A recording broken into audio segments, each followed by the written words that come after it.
Good morning, ma'am. Good morning, ma'am. Morning. Good morning, ma'am. Good morning.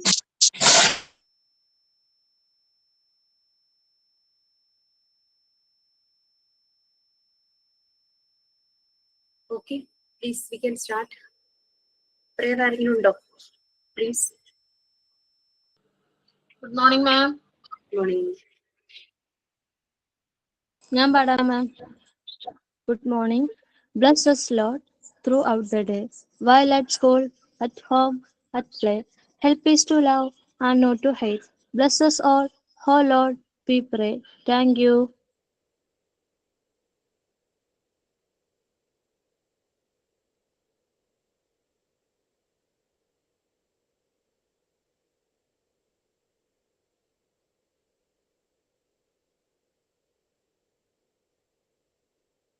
Okay, anything else you want to share? Prayer മാത്രമേ ഉള്ളൂ.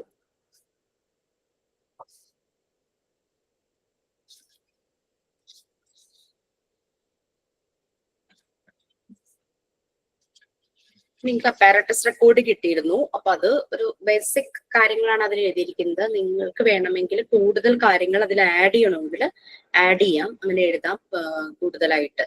പിന്നെ എന്താന്ന് വെച്ച് കഴിഞ്ഞാല് module 3 കാര്യമായിട്ട് ഡീറ്റെയിൽസ് ഉണ്ട്. അപ്പൊ അത് തന്നെ വീണ്ടും അതിൽ കൊണ്ടുപോയി കോപ്പി വെക്കേണ്ടെന്ന് വിചാരിച്ചിട്ടാണ് ഏറ്റവും ബ്രീഫായിട്ട് നമ്മൾ എഴുതിയിരിക്കുന്നത്. മോണ്ടിസോറി മെത്തേഡ് അല്ലെങ്കിൽ fundamental lessons of Montessori materials എന്ന് പറയുന്നത് തന്നെ സിംപ്ലിസിറ്റി, ബ്രിവിറ്റി ആൻഡ് ഒബ്ജക്ടിവിറ്റി എന്നാണല്ലോ. വാരി വലിച്ച് എഴുതേണ്ട ആവശ്യമില്ല. വളരെ സിമ്പിൾ ആയിട്ട് ബ്രീഫായിട്ട് അത് കുട്ടികൾക്ക് എക്സ്പ്ലെയിൻ ചെയ്യുമ്പോഴും നമ്മൾ ഈ 3 കാര്യം ശ്രദ്ധിക്കണം. Simplicity, brevity and objectivity.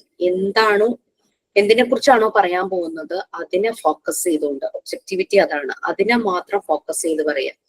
ഇപ്പോ നോബ്ഡ് സിലിണ്ടർ പറയുമ്പോൾ no need to say about knobless, അല്ലെ? നോബ്ഡ് സിലിണ്ടറിനെ കുറിച്ച് മാത്രം പറയുന്നത്. ജസ്റ്റ് കമ്പയർ അല്ലെങ്കിൽ കമ്പൈൻ വിത്ത് ബോത്ത് എന്ന് പറയുമ്പോൾ മാത്രമാണ് നോബ്ലെസിനുള്ള റോള് വരുള്ളൂ. അങ്ങനെ നമ്മളുടെ ഒബ്ജക്ടിവിറ്റി കറക്റ്റ് ആയിരിക്കണം.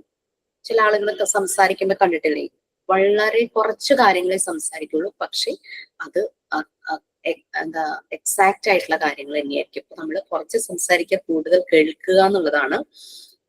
കേൾക്കാത്ത ഒരാൾക്ക് ശരിക്കും പറഞ്ഞു കഴിഞ്ഞാൽ സംസാരിക്കാനുള്ള യോഗ്യതയില്ല എന്ന് തന്നെ പറയുന്നത്. സോ അതുകൊണ്ട് നമ്മൾ എപ്പോഴും എഴുതുമ്പോൾ വളരെ സിമ്പിൾ ആയിട്ട് എഴുതുമ്പോഴും പറയുമ്പോഴും വളരെ സിമ്പിൾ ആയിട്ട് ബ്രീഫ് ചെയ്തിട്ട് അത് വായിക്കുമ്പോൾ ഒരാൾക്ക് മനസ്സിലാവണം, അത്രേ ഉള്ളൂ. Okay, once again good morning to all. അപ്പൊ എനിക്ക് ഇവിടെ ഒരു സംശയം വന്നത് ചോദിച്ചിരുന്നു. ഈ ഓരോന്നിന്റെ ടൈറ്റില് നിങ്ങളൊന്ന് ഗൂഗിൾ ചെയ്യുക, പറ്റിയാൽ അതൊന്ന് ഡൗൺലോഡ് ചെയ്ത് വെക്കുക.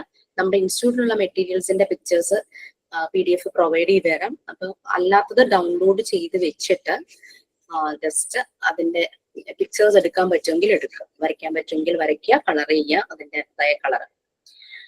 അപ്പൊ നമുക്കിവിടെ മെറ്റൽ ഇൻസെക്ട്സ് അല്ലല്ലോ, വേറെ ആരും ഒരാളൊരു ട്രൂ.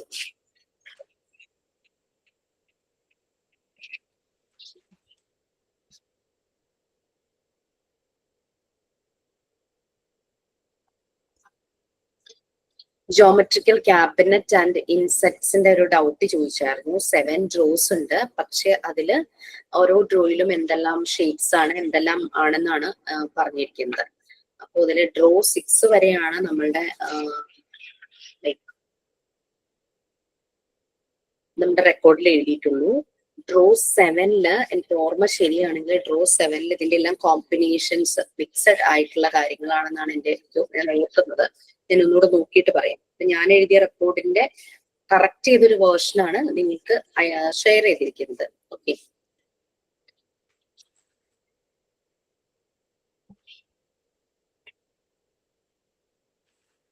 മുഴുവൻ എഴുതി കഴിഞ്ഞോ അതോ എഴുതിക്കൊണ്ടിരിക്കുവാണോ? മാം,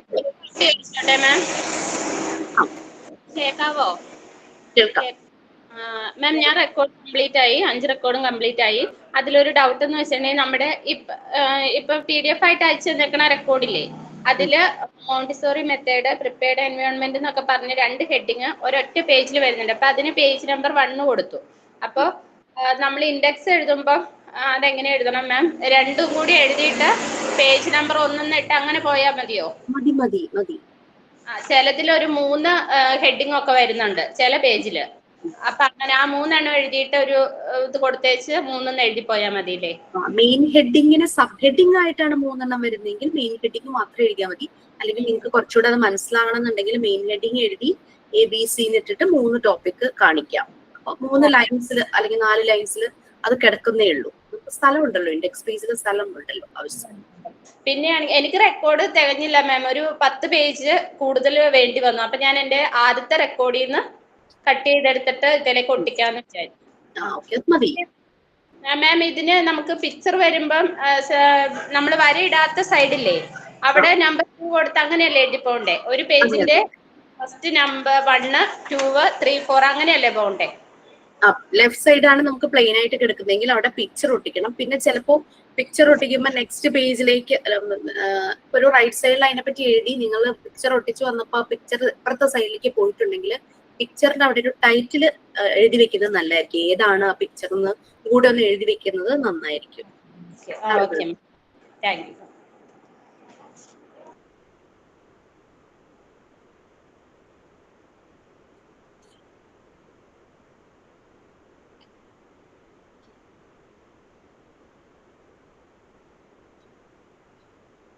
ഷെയർ ചെയ്തിട്ട് കേട്ടോ മോഡ്യൂൾ 3.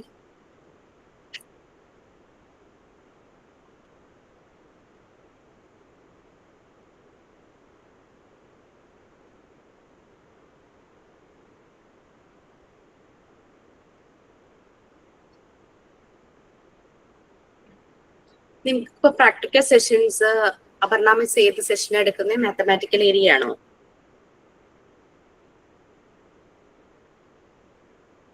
അപർണ മിസ് ഏത് മെറ്റീരിയൽസ് ഒക്കെ കഴിഞ്ഞ ദിവസം ക്ലാസ്സിൽ കാണിച്ചത്? മറ്റേ മൾട്ടിപ്ലിക്കേഷൻ അങ്ങനെയുള്ള അതൊക്കെ കഴിഞ്ഞു. അശ്വതി മിസ് ഇന്നലെ എടുത്തത് ഇപ്പൊ പറയട്ടോ. ഇന്നലെ എടുത്തത് മറ്റേ പിങ്ക് സ്കീം ബ്ലൂ സ്കീം എന്ന് പറഞ്ഞിട്ട് കുറച്ച് വേർഡുകൾ തന്നിട്ട് അത് ചാർട്ടിലേക്ക് ചെയ്യാനും പറഞ്ഞിട്ടുണ്ട്. അതിന്റെ നോട്ട് എഴുതിയെടുക്കാനായിട്ട് കാണിച്ചു തന്നായിരുന്നു സ്ക്രീനിൽ. അപ്പൊ അതും എഴുതിയെടുത്തു. അതില് ലാസ്റ്റ് ഗ്രീൻ സ്കീം വരെ പറഞ്ഞു നിർത്തി. ഓക്കെ, ദാറ്റ് മീൻസ് ലാംഗ്വേജ് ഏരിയയും മാത്തമാറ്റിക്കൽ ഏരിയയുമാണ് ഇപ്പൊ അവർ രണ്ടുപേരും ചെയ്തുകൊണ്ടിരിക്കുന്നത്. സെൻസോറിയൽ ഏരിയ തുടങ്ങിയിട്ടുണ്ടായിരുന്നു? നമുക്കിന്ന് സെൻസോറിയൽ ഏരിയയിലെ കുറച്ച് കാര്യങ്ങൾ ഡിസ്കസ് ചെയ്യാം. അപ്പൊ പിന്നെ അവര് പ്രാക്ടിക്കൽ സെഷൻ കാണിക്കുമ്പോൾ എളുപ്പമായിരിക്കും. സാറ്റർഡേ ആണ് നിങ്ങളുടെ പ്രാക്ടിക്കൽ സെഷൻ ഗ്രൗണ്ട് ലെവലില്. അതറിയാലോ, എത്ര പേര് വരുന്നുണ്ട്? എണ്ണം എടുത്തിട്ടില്ല മാം, എല്ലാവരും അയച്ചെടുത്തിട്ടുണ്ട്, എണ്ണം പറഞ്ഞിട്ടില്ല അവര്. നിങ്ങൾക്ക് എന്ന് അറിയിക്കാൻ പറ്റും കറക്റ്റ് നമ്പർ? ഇൻസ്റ്റിറ്റ്യൂട്ടിൽ അറിയിക്കാൻ പറഞ്ഞിട്ടില്ലേ? ടോട്ടൽ നമ്പർ പറയാൻ പറഞ്ഞില്ല. താല്പര്യമുള്ളവര് PROനെ ഇൻഫോം ചെയ്യാനേ പറഞ്ഞിട്ടുള്ളൂ. ഞങ്ങള് ഗ്രൂപ്പിൽ ഡിസ്കസ് ചെയ്തിട്ടുണ്ട്. ഓരോരുത്തരുടെ എണ്ണം എടുത്ത് ഇന്ന് ഈ വ്യാഴാഴ്ചക്കുള്ളിൽ ഇടാന്ന് ഓർത്തിട്ട് ഇരിക്കണം. അപ്പൊ അപ്പോഴേക്ക് എല്ലാ ഏരിയയെ കുറിച്ച് ഒരു ഐഡിയ ഉണ്ടാവണം. ആ മോഡ്യൂളിലുള്ളതൊക്കെ വായിക്കാൻ സമയം കിട്ടുന്ന പോലെയൊക്കെ വായിക്കുക കേട്ടോ. So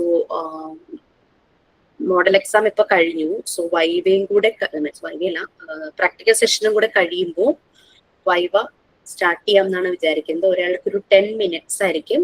so please available on that time. ഇനി അഥവാ നിങ്ങൾക്ക് ആ ഒരു ടൈമിൽ ഇപ്പൊ സ്ലോട്ട് ഇടുമ്പോൾ ആ ഒരു ടൈമിൽ എന്തെങ്കിലും ഒരു ജെനുവിൻ ആയിട്ടുള്ള ഒരു ബുദ്ധിമുട്ടുണ്ടെങ്കിൽ ആ നിങ്ങളുടെ ഗ്രൂപ്പിൽ ചോദിക്കുക. ആ ഒരു ടൈമിൽ കയറാൻ റെഡി ആയിട്ട് ആരെങ്കിലും ഉണ്ടെങ്കിൽ അല്ലെങ്കിൽ എന്താ പറ്റുന്നതെന്നറിയോ, നമ്മൾ അറിയില്ല. ആബ്സെന്റ് ആവണത് ചില കുട്ടികൾ അറിയിക്കും. അറിയിക്കാതെ വരുമ്പോഴുള്ള പ്രശ്നം എന്താന്ന് വെച്ച് കഴിഞ്ഞാൽ നമ്മൾ വന്നിരിക്കും, ഇപ്പൊ വരും എന്ന് പറഞ്ഞിരിക്കുമ്പോൾ ആ സ്ലോട്ട് അങ്ങ് പോവും. പകരം ഒരാൾക്ക് കയറാനും പറ്റില്ല. അപ്പൊ അങ്ങനെ ഒരാളുടെ ചാൻസ് അങ്ങ് പോയില്ല. നമ്മൾ ലേറ്റ് ആവും, കൂടുതൽ വീണ്ടും ലേറ്റ് ആവും. അതിന് പകരം നമ്മൾക്ക് പറ്റിയില്ലെങ്കിൽ ഫ്രണ്ട്സിനോട് ആരോടെങ്കിലും ചോദിക്കാം, എന്റെ ടൈമിൽ ഒന്ന് കയറാൻ പറ്റുമോ. അപ്പൊ ഒരാളുടെ അങ്ങ് കഴിഞ്ഞു പോകുമല്ലോ. അതുകൊണ്ടാണ് പറയുന്നത്. അല്ലെങ്കിൽ നമുക്ക് സമയമില്ലാത്തതുകൊണ്ടാണ്. എത്രയും പെട്ടെന്ന് കഴിഞ്ഞു കഴിഞ്ഞാൽ നിങ്ങൾക്ക് പെട്ടെന്ന് തന്നെ സർട്ടിഫിക്കറ്റ്സ് പ്രൊവൈഡ് ചെയ്യാൻ പറ്റും. അതുകൊണ്ടാണ്. അപ്പൊ അതിനനുസരിച്ച് സ്ലോട്ട് ഇടുമ്പോൾ ഒന്ന് നോക്കാം. പിന്നെ എപ്പോഴും ഓർക്കുക, അയ്യോ എന്റെ പേര് വന്നില്ലല്ലോ എന്ന് ഓർത്ത് വിഷമിക്കണ്ട. കാരണം പകല് മുഴുവനും നമ്മൾ ഈ ക്ലാസ്സിലായതുകൊണ്ട് ക്ലാസ് ഇല്ലാത്ത ടൈമൊക്കെ ഫ്രീ ടൈം നോക്കിയിട്ടൊക്കെയാണ് നമ്മൾ ടൈം സ്ലോട്ട് ഇടുന്നത് കേട്ടോ. അതിനനുസരിച്ചുള്ള ടൈം ആയിരിക്കും. ഓക്കെ, മെയിൻ എക്സാം കഴിഞ്ഞിട്ടല്ലേ ഉണ്ടാവുള്ളൂ വൈവ? നമുക്ക് വേണമെങ്കിൽ മോഡൽ പ്രാക്ടിക്കൽ സെഷൻ കഴിഞ്ഞു കഴിഞ്ഞാൽ തുടങ്ങാമായിരുന്നു. മെയിൻ എക്സാം കഴിഞ്ഞിട്ട് മതിയോ? എല്ലാം കൂടെ ഒന്നിച്ചൊന്ന് തന്നു, അല്ലെങ്കിൽ തന്നെ തലയ്ക്ക് ഇതായിട്ടിരിക്കുക. മെയിൻ എക്സാം കഴിഞ്ഞിട്ട് മതി മാം. ആ കഴിഞ്ഞിട്ടെന്ന് പറഞ്ഞാൽ ഉടനെ സ്റ്റാർട്ട് ചെയ്യും, പിന്നെ ഒരു ഗ്യാപ്പ് ഒന്നും ഉണ്ടാവില്ല. എക്സാം തീയതി അല്ലേ നമുക്ക് തുടങ്ങണേ? 3-ാം തീയതി കഴിഞ്ഞാൽ പിന്നെ ഒരു ദിവസമല്ലേ മാം ഉള്ളൂ ഞങ്ങൾക്ക്. പിന്നെ 5-ാം തീയതി തുടങ്ങുമല്ലേ മെയിൻ എക്സാം. ഓ ശരി ശരി. 10 മിനിറ്റ്സിന്റെ കാര്യമുള്ളൂ, അതുകൊണ്ട് ഞാൻ ചോദിച്ചതേ ഉള്ളൂ കേട്ടോ. കാരണം എല്ലാം ഒരുമിച്ചങ്ങ് കഴിഞ്ഞു പോകുമല്ലോ. റെഡി ആയിട്ടുള്ളവരുണ്ടെങ്കിൽ എക്സാം കഴിഞ്ഞിട്ട് ഇത് ഉണ്ടാക്കാൻ മെറ്റീരിയൽസ് ഉണ്ടാക്കാൻ ഇരിക്കുന്നവരും ഉണ്ട്. അതെന്തിനാ അങ്ങനെ ഉണ്ടാക്കുന്നത്? അങ്ങനെ നേരത്തെ പറഞ്ഞല്ലേ. അതല്ല, ഇപ്പൊ പറഞ്ഞേക്കുന്ന സംഭവങ്ങള്. ഇന്നലെ മാം ക്ലാസ്സിൽ ഒരെണ്ണം പറഞ്ഞു, അപ്പൊ അത് പറഞ്ഞ് എക്സാം കഴിഞ്ഞിട്ട് ഉണ്ടാക്കിയാലും മതി എന്നും പറഞ്ഞു. അങ്ങനെയൊക്കെ പറഞ്ഞിട്ട് ആദ്യം പറഞ്ഞത് ഉണ്ടാക്കിയിട്ടുണ്ട്. എന്നാ കുഴപ്പമില്ല. ഞാൻ വിചാരിച്ചു, കാരണം ഞാൻ ലാസ്റ്റ് മൊമെന്റിൽ ഞാനൊന്നും തന്നിട്ടില്ലായിരുന്നു. നിങ്ങൾക്ക് പറ്റുന്ന റെക്കോർഡ്സ് ഒക്കെ നേരത്തെ ഡീറ്റെയിൽസ് കിട്ടിയില്ലേ? റെക്കോർഡൊക്കെ കംപ്ലീറ്റ് അല്ലേ? സർവേ ചെയ്തു, അതൊക്കെ മെയിൻ ഇമ്പോർട്ടന്റ് ആയിട്ടുള്ള കാര്യങ്ങളൊക്കെ. റെക്കോർഡ് മാത്രമാണ് മാം കംപ്ലീറ്റ് ആവാത്തുള്ളൂ, ബാക്കിയൊക്കെ ഒരു ഇതായിട്ടുണ്ട്. ആണോ? ഓരോ ടൈറ്റില് നിങ്ങളൊന്ന് ഗൂഗിൾ സെർച്ച് ചെയ്യുക, അതിന്റെ വീഡിയോ കിട്ടും, വീഡിയോയും കാണാം. അതുപോലെ തന്നെ അതിന്റെ പിക്ചേഴ്സ് ഡൗൺലോഡ് ചെയ്ത് പ്രിന്റ് എടുക്കാൻ പറ്റുമെങ്കിൽ പ്രിന്റ് എടുക്കാം.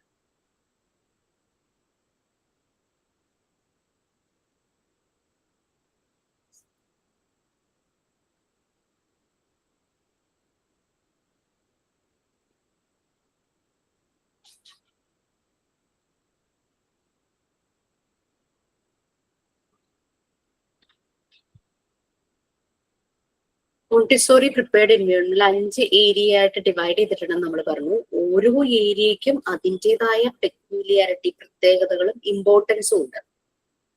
അതിൽ സെൻസോറിയൽ ഏരിയ കുട്ടികളെ ഭയങ്കരമായിട്ട് ഇമ്പാക്ട് ചെയ്യും. ഒരു പക്ഷെ അവർ ആദ്യം ജനിക്കുമ്പോ തുടങ്ങി ഈ ഒരു സെൻസോറിയൽ ഏരിയയിലൂടെ അവർ കടന്നു പോകുന്നു എന്ന് തന്നെ വേണമെങ്കിൽ പറയാം.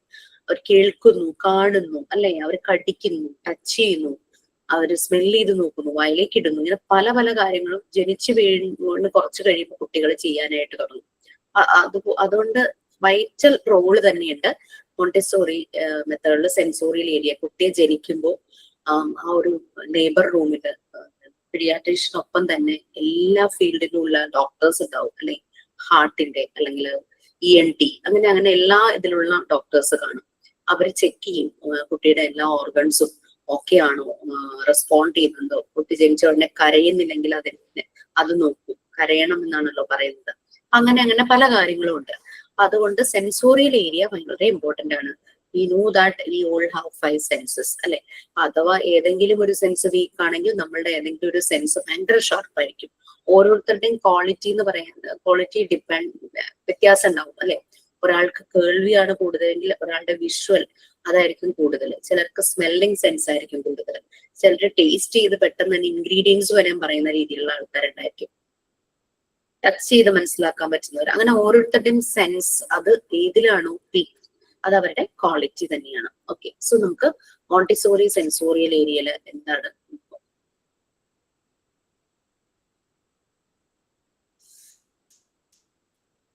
മുഴുവൻ വായിക്കാനൊന്നും നമുക്ക് പറ്റില്ലായിരിക്കും. ഓൾമോസ്റ്റ് ഓരോ സെൻസിനെ കുറിച്ചും നമുക്ക് അറിയാനായിട്ട് പറ്റില്ല. ഞാൻ ജസ്റ്റ് എൻ്റെ കയ്യിൽ പ്രിന്റ് ഔട്ട്സ് ഒന്നുമില്ല, ഞാൻ മൊബൈലിൽ എടുക്കട്ടെ.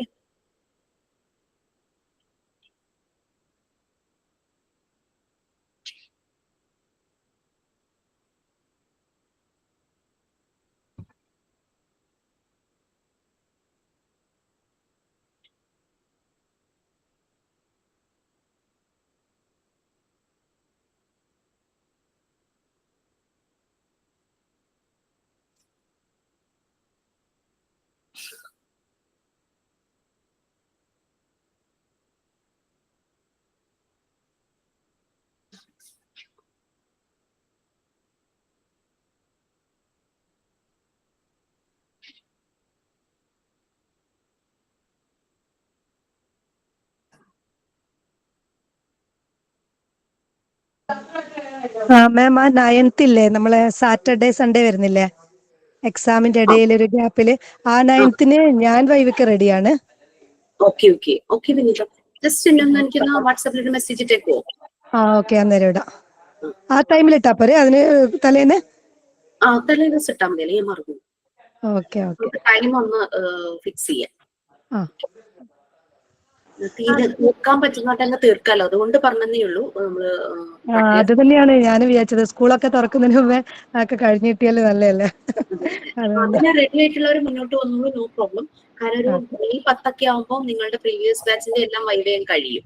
അപ്പൊ അതുകൊണ്ട് പിന്നെ നിങ്ങൾക്ക് ഇടാനുള്ള ടൈം ഉണ്ട്. എല്ലാവരും കൂടെ ലാസ്റ്റ് മൊമെന്റിൽ വരുന്നതിനേക്കാളും നല്ലത് നമുക്ക് മെത്തേഡ് അറിയാമെങ്കിൽ ടെൻഷനൊന്നും വേണ്ട. വൈവയ്ക്ക് വന്നിരിക്കാൻ, വൈവയ്ക്ക് എല്ലാവരും ഇന്റർവ്യൂവിന് പോകുന്നതിനും യാതൊരു ടെൻഷനും വേണ്ട. നിങ്ങൾ സമയത്ത് നിങ്ങൾ മെറ്റീരിയൽസ് എല്ലാം പ്രിപ്പയർ ചെയ്തിട്ടുണ്ടെങ്കിൽ യാതൊരു ടെൻഷൻ വേണ്ട. ഹറിബറിയായിട്ട് ആരും കയറണം എന്ന് ഞാനും പറയില്ല. ഓക്കെ മാമിന് വാട്സാപ്പിൽ മെസ്സേജ് ഇട്ടാൽ മതിയോ വൈവയ്ക്ക് റെഡി ആണെങ്കിൽ?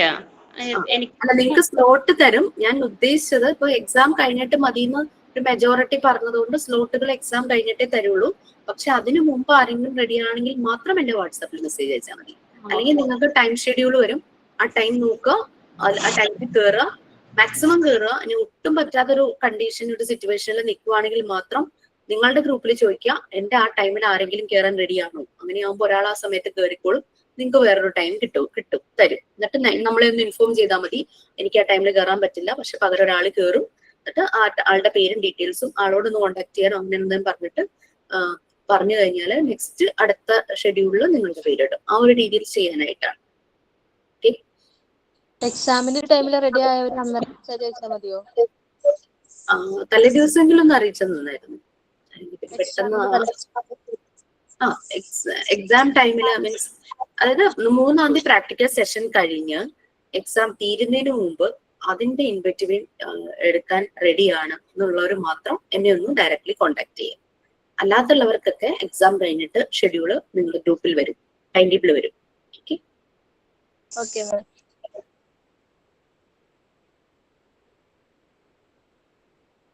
ഓക്കെ, മോണ്ടിസോറി പറയുന്നത് എന്താന്ന് വെച്ച് കഴിഞ്ഞാല് നമ്മളൊരു റൈറ്റപ്പ് കൊടുക്കുക അല്ലെങ്കിൽ ഒരു വലിയൊരു ലെക്ചർ ക്ലാസ് കൊടുത്താലൊന്നും കുട്ടികൾ ഐഡിയ ഉള്ളിലേക്ക് കടത്തില്ല. അപ്പൊ അങ്ങനെ ആ രീതിയിൽ കാര്യങ്ങൾ പറഞ്ഞു കഴിഞ്ഞാൽ അവർക്ക് മനസ്സിലാവില്ല. അവർക്കെല്ലാം അവരുടെ സെൻസസ് യൂസ് ചെയ്തിട്ട്, നമ്മൾ പറഞ്ഞു സെൻസിറ്റീവ് പീരീഡിലൂടെയാണ് കുട്ടികൾ ആദ്യകാലങ്ങളിൽ കടന്നു പോകുന്നത്. അവർ ചുറ്റും കാണുന്നത് അവർ ശ്രദ്ധിക്കും, അതിന് വളരെ സെൻസിറ്റീവ് ആയിരിക്കും എല്ലാ കാര്യങ്ങളോടും. ഒരു ശബ്ദം കേട്ട് കഴിഞ്ഞാൽ നമ്മൾ ചിലപ്പോൾ കേട്ടിട്ടുണ്ടാവില്ല, പക്ഷെ ഇവര് കേൾക്കും. ഇവർ എവിടെന്നാണോ ശബ്ദം വന്നേ അങ്ങോട്ട് അവരുടെ ശ്രദ്ധ പോകും. എന്തെങ്കിലും അവർ മുന്നിലോട്ട് മൂവ് ചെയ്തുകൊണ്ടിരുന്നു കഴിഞ്ഞാൽ അവർ അങ്ങോട്ട് കുറേ നേരം ശ്രദ്ധിക്കും. അവരെപ്പോഴും സ്മോൾ മൈന്യൂട്ട് തിങ്സിനോടാണ് ഒരു അട്രാക്ഷൻ കാണിക്കുന്നത്. ഉറുമ്പ് പോകുന്നത്, വരിവരിയായി പോകുന്നത്, മണിക്കൂറുകളോളം നോക്കിയിരിക്കാൻ അവർക്ക് ഒരു ബുദ്ധിമുട്ടില്ല. അവരത് നോക്കും. കുട്ടികള് ചെറിയ കാര്യങ്ങൾ, ചെറിയ പ്രാണികള്, അതുപോലെ എന്തും അട്ടയൊക്കെ ചുരുണ്ടുകൂടി കിടക്കുന്ന കണ്ടു കഴിഞ്ഞാൽ അത് നോക്കും. അങ്ങനെയുള്ള ഒരു എന്തും മൈന്യൂട്ട് ആയിട്ടുള്ളതിലേക്ക് ശ്രദ്ധിക്കും. മൂവ് ചെയ്യുന്നതിനോട് അവർക്ക് ഭയങ്കര ഒരു അട്രാക്ഷൻ ആണ്. ഓക്കെ, അപ്പൊ അതെല്ലാം ഇവരുടെ സെൻസസുമായി കണക്റ്റഡ് ആണ്. അപ്പൊ അതുകൊണ്ട് കുട്ടികളുടെ ഈ സെൻസസ് യൂസ് ചെയ്തിട്ട് അതിന്റെ പോസിറ്റിവിറ്റി, അതിന്റെ അവർക്കുള്ള കേപ്പബിലിറ്റി, കപ്പാസിറ്റി യൂസ് ചെയ്തിട്ട് അവരെ ഡെവലപ്പ് ചെയ്യാനായിട്ട് പറ്റും എന്നുള്ളതാണ് മറിയ മോണ്ടിസോറി കണ്ടുപിടിച്ചത്. 5 സെൻസസ് യൂസ് ചെയ്തിട്ട് കുട്ടികളുടെ ബുദ്ധി ഡെവലപ്പ് ചെയ്യുന്നു എന്ന് അറിവുണ്ടായിരുന്നു. അവരുടെ ഇന്റലക്ച്വൽ ഡെവലപ്പ് ചെയ്യുന്നു. 5 സെൻസസ് നമുക്കറിയാം: sight, touch, taste, smell and hearing. Okay, അത് തന്നെ നമ്മൾ ഈ ഒരു ടച്ച് നമ്മൾ കുറച്ചുകൂടെ അതിനൊന്ന് എക്സ്പാൻഡ് ചെയ്യുവാണെങ്കിൽ കിനസ്തെറ്റിക് സെൻസ് എന്ന് പറയും. ആ ടച്ചിൽ നമ്മൾ പല പല മെഷേഴ്സ് ആണ് മനസ്സിലാക്കുന്നത് ടച്ച് കൊണ്ട്. ഇപ്പൊ കണ്ണടച്ചിട്ട് കയ്യിലൊരു പുതിയ പെൻസിലും യൂസ് ചെയ്ത് ഏകദേശം പകുതിയായ പെൻസിലും കൊടുക്കുന്നു എന്ന് വിചാരിക്കാം. കുട്ടി ടച്ച് ചെയ്ത പെൻസിലിന്റെ ലെങ്ത് വൈസ് ടച്ച് ചെയ്യൂലേ, മനസ്സിലാവും ഇതൊരു നീളം കൂടിയതാണെന്ന് മനസ്സിലാവും. അത് കഴിയുമ്പോൾ യൂസ് ചെയ്ത് ഏകദേശം പകുതി ആയത് കൊടുക്കുമ്പോൾ അതിന്റെ ലെങ്ത് മനസ്സിലാവും. അപ്പൊ സ്മോൾ, ലാർജ് അങ്ങനെ ഒരു കൺസെപ്റ്റ് ഞാൻ പെൻസിലിന് ഉദ്ദേശിച്ച് നമുക്ക് അവൈലബിൾ ആയിട്ടുള്ള സാധനങ്ങൾ കൊടുത്ത് ബ്ലൈൻഡ് ഫോൾഡ് ചെയ്തിട്ടാണ് ഏറ്റവും നന്നായിട്ട് സെൻസോറിയൽ മെറ്റീരിയൽസ് കൊണ്ടുള്ള ആക്ടിവിറ്റി ചെയ്യിക്കാൻ നല്ലത്. എപ്പോഴും അത് ബ്ലൈൻഡ് ഫോൾഡ് ചെയ്ത് ചെയ്യാം, പ്രത്യേകിച്ചും ടച്ച് ചെയ്തിട്ടുള്ള കാര്യങ്ങൾ. ഓക്കെ, പിന്നെ ഞാനൊരു ക്ലാസ് അറ്റൻഡ് ചെയ്തപ്പോഴട്ടോ ഞങ്ങൾക്കൊരു ആക്ടിവിറ്റി ഉണ്ടായിരുന്നു. ആക്ടിവിറ്റി ഇതായിരുന്നു, ഞങ്ങളൊരു ഓഡിയോ കേൾപ്പിച്ചു. വീഡിയോ ഒന്നുമില്ല, ഒരു ഓഡിയോ കേൾപ്പിച്ചു. ഏകദേശം എനിക്ക് തോന്നുന്നു ഒരു 3 മിനിറ്റ്സോളം നീണ്ടു നിൽക്കുന്ന ഒരു ഓഡിയോ ആയിരുന്നു. ഓഡിയോ കേട്ടിട്ട് അതിൽ എന്തൊക്കെ ശബ്ദങ്ങൾ കേട്ടു എന്ന് ഞങ്ങളോട് ഐഡന്റിഫൈ ചെയ്യാനായിട്ട് പറഞ്ഞു. അപ്പൊ ഞങ്ങളിങ്ങനെ ഒരു മിറ്റം അടിക്കുന്ന ശബ്ദം ഉണ്ടായിരുന്നു, വെള്ളം വീഴുന്ന ശബ്ദം ഉണ്ടായിരുന്നു, പിന്നെ ഇലകൾ കൂട്ടിയിട്ട് തീ കത്തുന്ന ഒരു ശബ്ദം, അങ്ങനെയൊക്കെ കിട്ടി. അത് കഴിഞ്ഞപ്പോഴേക്കും അല്ല അതിൽ കൂടുതൽ സൗണ്ട്സ് ഉണ്ടെന്ന് പറഞ്ഞപ്പോൾ ഞങ്ങൾ എല്ലാവരും കണ്ണടച്ചിട്ട് ശ്രദ്ധിച്ചു. കാരണം നമ്മൾ ഈ കണ്ണ് തുറന്ന് ഇത് കേട്ടോണ്ടിരിക്കുമ്പോൾ, നമ്മൾ ഓൺലൈൻ ആയിട്ടുള്ള ഒരു പ്ലാറ്റ്ഫോം ആയിരുന്നു കേട്ടോ. കണ്ണ് തുറന്ന് കേട്ടോണ്ടിരിക്കുമ്പോഴേക്കും നമ്മൾ ഡിസ്ട്രാക്റ്റഡ് ആകുന്നുണ്ട്, നമ്മൾ സറൗണ്ടിങ്സിലേക്ക് ചില സമയത്ത് അങ്ങനെ നമ്മളുടെ ഒരു ഡിസ്ട്രാക്ഷൻ പോകും. പക്ഷെ കണ്ണടച്ചു കഴിഞ്ഞപ്പോൾ നേരത്തെ 3ഓ 4ഓ പറഞ്ഞവര് അതിന്റെ 3 ഇരട്ടി ശബ്ദങ്ങളാണ് ഐഡന്റിഫൈ ചെയ്തത്. ഓൾമോസ്റ്റ് അതിൽ കേട്ട എല്ലാ ശബ്ദവും നമുക്ക് ഐഡന്റിഫൈ ചെയ്യാൻ പറ്റി എന്നുള്ളതാണ്. നമുക്ക് കുട്ടികളെ കൊണ്ട് സെയിം ആക്ടിവിറ്റി ചെയ്യിക്കാനായിട്ട് പറ്റും, സൗണ്ട്സ് മാത്രം കേൾപ്പിച്ച്. അതൊക്കെ കുട്ടികൾക്കാവുമ്പോൾ കുറച്ചുകൂടെ അവർക്ക് ഫെമിലർ ആയിട്ടുള്ള ശബ്ദങ്ങൾ അതൊക്കെ കേൾപ്പിക്കാം. ഇപ്പൊ ചുമ്മിച്ച് അടിക്കുന്നതൊന്നും ചിലപ്പോൾ കുട്ടിക്ക് അറിയുമെന്ന് നമുക്ക് പറയാൻ പറ്റില്ല. അതേസമയം ഒരു കിളി കൂവുന്ന ശബ്ദമോ ഡോഗ് ബാർക്കിങ്ങോ അങ്ങനെ, അതുപോലെ വെള്ളം വീഴുന്ന ശബ്ദം, അങ്ങനെയുള്ളതൊക്കെ ആ രീതിയിലൊക്കെയുള്ള സൗണ്ട്സ് മിക്സ് ചെയ്ത് ഏതെങ്കിലും ഒരു ഓഡിയോ കുട്ടികളെ കേൾപ്പിക്കുമ്പോൾ അവർ പെട്ടെന്ന് ഐഡന്റിഫൈ ചെയ്യും. ഇതൊക്കെ ഒരു ആക്ടിവിറ്റി ആയിട്ട് ചെയ്യിക്കാം. നിങ്ങൾ എപ്പോഴെങ്കിലും വർക്ക് ചെയ്യാൻ പോകുമ്പോഴോ അങ്ങനെ അത് ചെയ്യിക്കും. ഇപ്പൊ നമ്മളുടെ വെക്കേഷൻ ആണ്, ഇതൊരു ഡെമോ ആയിട്ട് നമുക്ക് നമ്മുടെ വീട്ടിലെ കുട്ടികളെ കൊണ്ട് ചെയ്യിക്കാം. ഓക്കെ, അപ്പൊ ഡിജിറ്റൽ വേൾഡിൽ നിന്നൊക്കെ അവരൊക്കെ പുറത്തു വരും, അവർക്ക് ഭയങ്കര ഇൻട്രസ്റ്റ് ആയിരിക്കും. നമ്മൾക്കും ഒരു ഒബ്സർവേഷൻ കിട്ടും. ഇങ്ങനെ ഒരു ഡെമോ നമ്മുടെ കുട്ടികളെ കൊണ്ട് ചെയ്യിക്കുമ്പോൾ നമുക്ക് ഒബ്സർവ് ചെയ്യണം. ഒബ്സർവേഷൻ ആണല്ലോ മോണ്ടിസോറി ഫെസിലിറ്റേറ്ററുടെ മെയിൻ റോൾ എന്ന് പറയുന്നത്. അപ്പൊ അത് നമുക്ക് നല്ലതുപോലെ മനസ്സിലാകും. ഓക്കെ, സോ അപ്പൊ അപ്പൊ ആ 5 സെൻസസിന്റെ കാര്യം വന്ന സമയത്ത് നമ്മൾ പറഞ്ഞതേ ഉള്ളൂ. ഈ സെൻസറി എഡ്യൂക്കേഷൻ വളരെ ഇമ്പോർട്ടന്റ് ആണ് മോണ്ടിസോറി പറയുവാണെങ്കിൽ. പിന്നെ നമ്മൾ പഠിച്ചിട്ടുണ്ട്, നമ്മൾ മനസ്സിലാക്കിയിട്ടുണ്ട്, മോണ്ടിസോറി മെറ്റീരിയൽ എന്ന് പറഞ്ഞു കഴിഞ്ഞാൽ ഓരോ മെറ്റീരിയലും ഓരോ പർപ്പസിന് വേണ്ടിയിട്ടുള്ളതാണ്.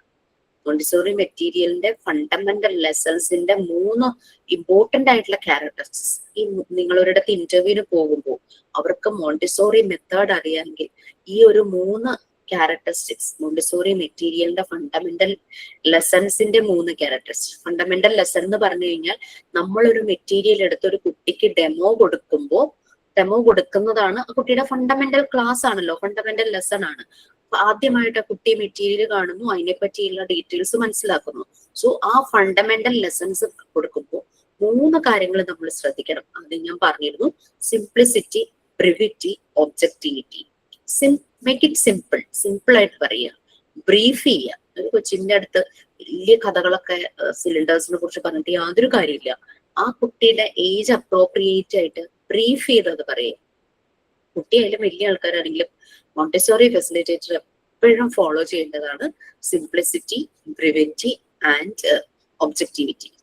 ബ്രീഫ് ചെയ്ത് മേക്ക് ഇറ്റ് സിമ്പിൾ ആയിട്ട് പറയുക. ഒബ്ജക്ടിവിറ്റി എന്ന് പറഞ്ഞു കഴിഞ്ഞാൽ എന്തിനെ കുറിച്ചാണോ നിങ്ങൾ പറയുന്നത് അതിനെ മാത്രം ഫോക്കസ് ചെയ്തുള്ള കാര്യങ്ങൾ പറയും. അത് മെയിൻ ഇതായിട്ട് കാര്യങ്ങൾ പറയാം. നമ്മളോട് മഴയുണ്ടാകുന്നത് എങ്ങനെയെന്ന് ചോദിക്കുമ്പോഴേക്കും നമ്മള് മഴയത്ത് എവിടെയെങ്കിലും പോയ കാര്യങ്ങൾ നമ്മൾ പറയേണ്ട കാര്യമില്ലല്ലോ. അതുപോലെ ഏറ്റവും സിമ്പിൾ ആയിട്ട് പറയും. അതുകൊണ്ട് ഒരു മോണ്ടിസോറി ബേസ്ഡ് ഒരു സ്കൂളിൽ ഇന്റർവ്യൂവിന് പോകുമ്പോൾ ഈ ഒരു കാര്യം ശ്രദ്ധിക്കണം. നമുക്ക് കുറെ കാര്യങ്ങൾ അറിയാതിരിക്കാം, പക്ഷെ എന്താണോ അവർ ചോദിക്കുന്നത് അതിനെ ഫോക്കസ് ചെയ്ത് സിമ്പിൾ ആയിട്ട് ബ്രീഫായിട്ട് പറയും. That is enough. അത് മതി, കൂടുതൽ കാര്യങ്ങൾ പറയാതിരിക്കുക. കൂടുതൽ കാര്യങ്ങൾ ഇന്റർവ്യൂവിന് പോകുമ്പോൾ പറഞ്ഞു കഴിഞ്ഞ പ്രശ്നം എന്താണെന്നറിയോ, അവരതിൽ പിടിച്ച് പോയി നിങ്ങളോട് ചോദിച്ച് പക്ഷെ സിമ്പിൾ ആയിട്ട് പറഞ്ഞു കഴിഞ്ഞാൽ അവർ വേറെ ഒന്നും ഇതിനെപ്പറ്റി ചോദിക്കും. സോ അതൊന്ന് ശ്രദ്ധിക്കുക. അപ്പൊ ഈ ഓരോ മെറ്റീരിയലിനും ഓരോ ഏരിയയ്ക്കും മോണ്ടിസോറി എഡ്യൂക്കേഷന്റെ വ്യക്തമായ പർപ്പസുകളുണ്ട്. ഓക്കെ, ഓരോ ആക്ടിവിറ്റി ചെയ്യിക്കുമ്പോൾ അതിന്റെ മെയിൻ എയിം എന്ന് പറഞ്ഞു കഴിഞ്ഞാൽ അറ്റൻഷൻ. ഇപ്പൊ സെൻസസ് യൂസ് ചെയ്ത് ചെയ്യുമ്പോൾ പവർ ഓഫ് അറ്റൻഷൻ വളരെ കൂടുതലായിരിക്കും. പിന്നെ അവർ കമ്പയർ ചെയ്യും. ഇപ്പൊ കുറച്ചു മുമ്പ് നീളമുള്ള പെൻസിലും നീളം കുറഞ്ഞ പെൻസിലും പറഞ്ഞില്ലേ, അപ്പോ നീളമുള്ളത്, നീളം കുറഞ്ഞത്, അല്ലെങ്കിൽ സ്മോൾ, ലാർജ് എന്നൊക്കെ നമ്മൾ പറയുന്നതിനേക്കാളും അവർക്ക് പെട്ടെന്ന് ആ ഒരു കൺസെപ്റ്റ് മനസ്സിലാകും. അപ്പൊ അതാണ് കമ്പാരിസൺ, അവർക്ക് മനസ്സിലാവും. പിന്നെ ജഡ്ജ്മെന്റ്, അവരതിനെ ജഡ്ജ് ചെയ്യുന്നു, ഇതിന്റെ സർഫസ് എങ്ങനെയാണ്, അങ്ങനെയുള്ള കാര്യങ്ങൾ വരും. ഇതാണ് സെൻസോറിയൽ ഏരിയയിൽ വരുന്നത്. വായിച്ചാൽ മനസ്സിലാവുന്ന കാര്യങ്ങളേ ഉള്ളൂ. അത് ഞാനൊന്ന് ചുരുക്കി പറഞ്ഞതാണ്. താഴെ ഒന്നുകൂടെ അതിന്റെ ഡീറ്റെയിൽ ആയിട്ടുണ്ട്. ഒരു കുട്ടിയുടെ നാച്ചുറൽ പ്രോഗ്രസ് അതിന് പറ്റുന്നതാണ് സെൻസോറിയൽ ഏരിയ എന്ന് പറയുന്നത്. എല്ലാ ഏരിയയും അങ്ങനെ തന്നെ, പക്ഷെ കുഞ്ഞ് ജനിക്കുമ്പോൾ തന്നെ സെൻസിറ്റീവ് ടു ദ എൻവയോൺമെന്റ് ആണ്. അതുകൊണ്ടാണ് ഈ ഒരു ഏരിയ ഫ്രം ദ ബിഗിനിങ് ആ ബേർത്തിൽ തന്നെ മനസ്സിലാവും. ഈവൻ ദോ അമ്മയുടെ മൂക്കിലായിരിക്കുമ്പോഴും ഇവര് പലതും സെൻസ് ചെയ്യുന്നുണ്ടെന്നല്ലേ പറയുന്നത്. ഇപ്പൊ പാട്ട് വെക്കുന്നു, അമ്മ പാട്ട് കേൾക്കുവാണെങ്കിൽ, നമ്മളിപ്പോ ഭക്ഷണം കഴിക്കുമ്പോൾ പ്രായമായവര് പറയില്ല അധികം എരിവും പൊളിയുള്ളതൊന്നും കഴിക്കേണ്ട, കുട്ടിക്ക് അസ്വസ്ഥതയാകും എന്ന് പറയുന്നത്. എന്ന് വെച്ചാൽ നമ്മൾ കഴിക്കുന്ന ഭക്ഷണത്തിന്റെ ടേസ്റ്റ് വരെ അവർക്ക് സെൻസ് ചെയ്യുന്നുണ്ടോ എന്നുള്ളത് ആ ഒരു മീനിങ്. സന്തോഷമായിട്ടിരിക്കണം, അങ്ങനെ അങ്ങനെ കാര്യങ്ങളൊക്കെ പറയും. അപ്പൊ എല്ലാം അവർ അറിയുന്നുണ്ട്. ദാറ്റ് മീൻസ് ആ ഒരു സെൻസിറ്റീവ് പീരീഡ് സ്റ്റാർട്ട് ചെയ്യുന്നത് അവിടെ ഈ വൂമ്പിൽ നിന്ന്, അമ്മയുടെ ഗർഭപാത്രത്തിൽ നിന്ന് തന്നെ സ്റ്റാർട്ട് ചെയ്യുന്നുണ്ട്. 5 ബേസിക് സെൻസസ് ഇവിടെ പറഞ്ഞിട്ടുണ്ട്. വിഷ്വൽ, അതിന്റെ റിസൾട്ട് എന്താണ്? സൈറ്റ്, കാണുന്നു. Tactile, touch sense. ഓഡിറ്ററി, ടാക്ടൈലിനെ തന്നെ കുറച്ചുകൂടെ ഒന്ന് ഇതാക്കി ആണ് പറഞ്ഞിരിക്കുന്നത് ഇത് കിനസ്തെറ്റിക് സെൻസ് എന്ന് പറയുന്നത്. ഓക്കെ, നെക്സ്റ്റ് ഓഡിറ്ററി സെൻസ്, പിന്നെ ഓൾഫാക്ടറി സ്മെൽ, ഓഡിറ്ററി കേൾക്കുന്നത്, ഗസ്റ്റേറ്ററി സെൻസ് എന്ന് പറയുന്നത് ടേസ്റ്റ്. ഓക്കെ, നമ്മുടെ 5 ബേസിക് സെൻസസ് ആണ് ഇത്. ഈ ഓരോ സെൻസും നമ്മൾ സെൻസ് ചെയ്യുന്നത് ഓരോ ഓർഗൻസിൽ കൂടിയാണ് അല്ലെ. സൈറ്റ് എന്ന് പറയുന്ന സെൻസ് ഓർഗൻ അപ്പൊ ഏതായിരിക്കും? Eyes, eyes. പിന്നെ ടച്ച് ചെയ്യുമ്പോൾ skin, skin. Hearing, ear, ear. Smell, nose, gustatory, tongue. ഇതെല്ലാം സെൻസറി ഓർഗൻസ് ആണ്. ഈ സെൻസസിനെ നമുക്ക് പോസിബിൾ ആക്കി തരുന്ന ഓർഗൻസ് ആണ്. അപ്പൊ അത് നമ്മൾ സെൻസസ് ഏതൊക്കെയാണെന്ന് ചോദിച്ചു കഴിഞ്ഞാൽ നിങ്ങൾ പറയേണ്ടത് visual, tactile, auditory, olfactory, gustatory. അതാണ് ശരിയായ വേർഡ്സ് യൂസ് ചെയ്യുന്നത്. അതേസമയം സെൻസറി ഓർഗൻസ് ഏതൊക്കെയാണെന്ന് ചോദിക്കുമ്പോൾ ഇത് വരുന്നത്. സെൻസസ് ഏതൊക്കെയാന്ന് പറയുമ്പോൾ പെട്ടെന്ന് എല്ലാവരും പറയുന്നത് എന്താ? ഐസ്, ഇയർ, അങ്ങനെ പറയും. അത് തെറ്റാണെന്നല്ല പറഞ്ഞത്. പക്ഷെ നമ്മൾ ഒന്നുകൂടെ അതിനെ അനലൈസ് ചെയ്ത് നമ്മൾ ക്ലിയർ ആയിട്ട് കാര്യങ്ങൾ മനസ്സിലാക്കുമ്പോൾ സെൻസസ് ഇതാണ്, അത് പോസിബിൾ ആക്കുന്ന സെൻസറി ഓർഗൻസ് ആണ് ഇപ്പൊ ഈ പറഞ്ഞ 5 കാര്യങ്ങൾ.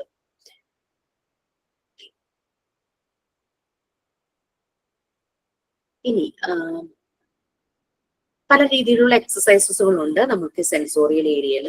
അത് പല സെൻസസും നമുക്ക് കിട്ടും. അതായത് സൈസ്, ഷേപ്പ് അല്ലെ. കുട്ടിയുടെ കയ്യിലൊരു ബോള് കൊടുത്തിട്ട് കണ്ണടച്ച് ഇരിക്കാൻ പറയാ, ബോൾ കയ്യിൽ കൊടുക്കുക. അപ്പൊ ബോൾ ഇങ്ങനെ ഫുൾ ടച്ച് ചെയ്ത് അതിന്റെ ഷേപ്പ് മനസ്സിലാക്കുന്നു.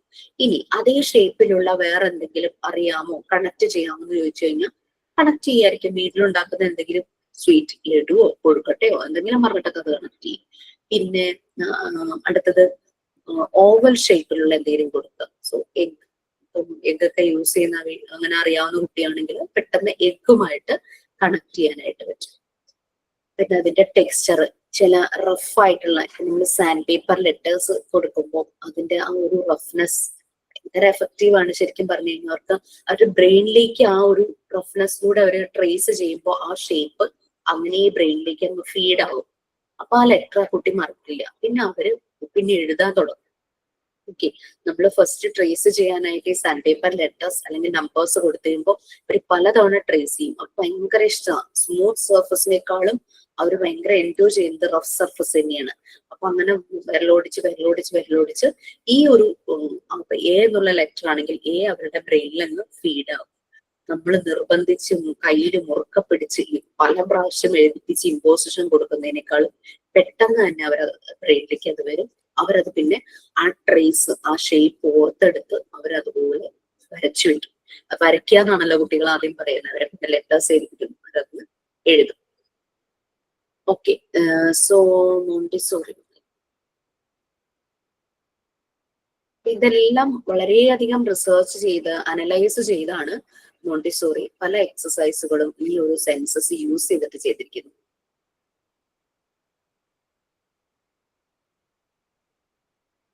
ഒരു മിനിറ്റ്.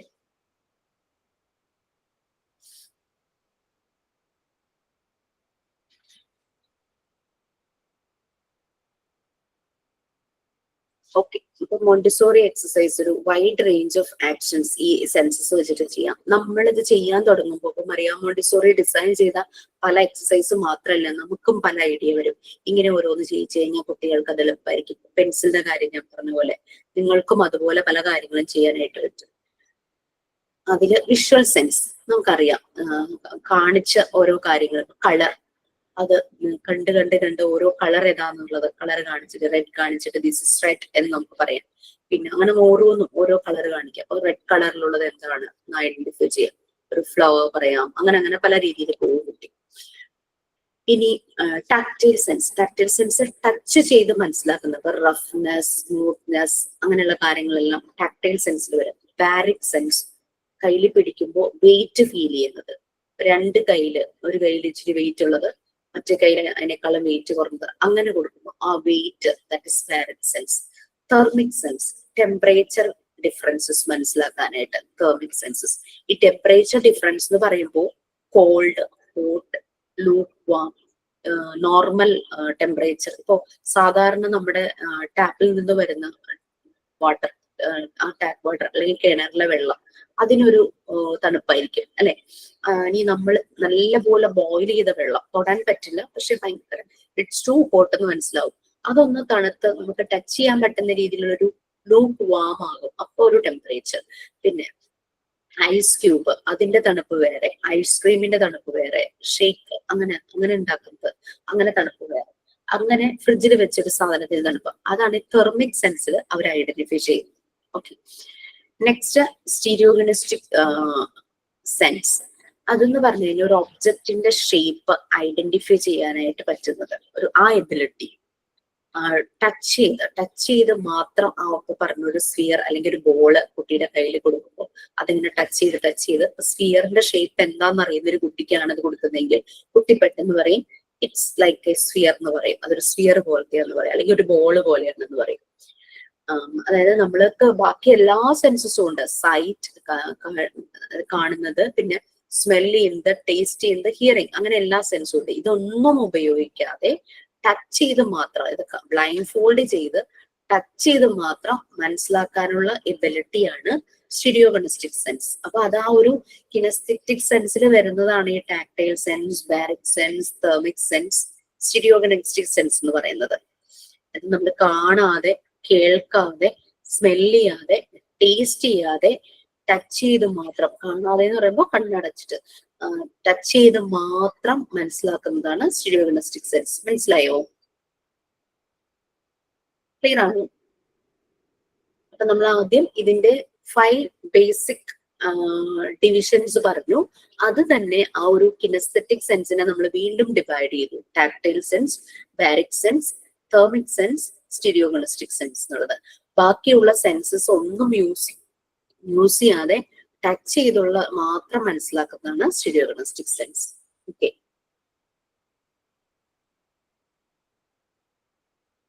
ക്ലിയർ ആയോ അത്? ഓക്കെ അല്ലേ? നമ്മളുടെ ശരിക്കും visual sense, kinesthetic sense, auditory sense, gustatory sense, olfactory sense, ഈ 5 സെൻസ് ഫോംസ് ആണുള്ളത്. അതിലെ കിനസ്തെറ്റിക് സെൻസിനെ വീണ്ടും ഡിവൈഡ് ചെയ്തിരിക്കുന്നതാണ് ഈ 2ാമത്തെ, 3ാമത്തെ, 4ാമത്തെ, 5ാമത്തെ. അതായത് 4 ഫോമില് കിനസ്തെറ്റിക് സെൻസിനെ ഡിവൈഡ് ചെയ്തിരിക്കുന്നത്. നമ്മളത് ഫീൽ ചെയ്യുക, സ്കിൻ, അങ്ങനെ അത് ആണ് നമ്മൾ അതിനെ ജനറൽ ആയിട്ട് പറഞ്ഞത്.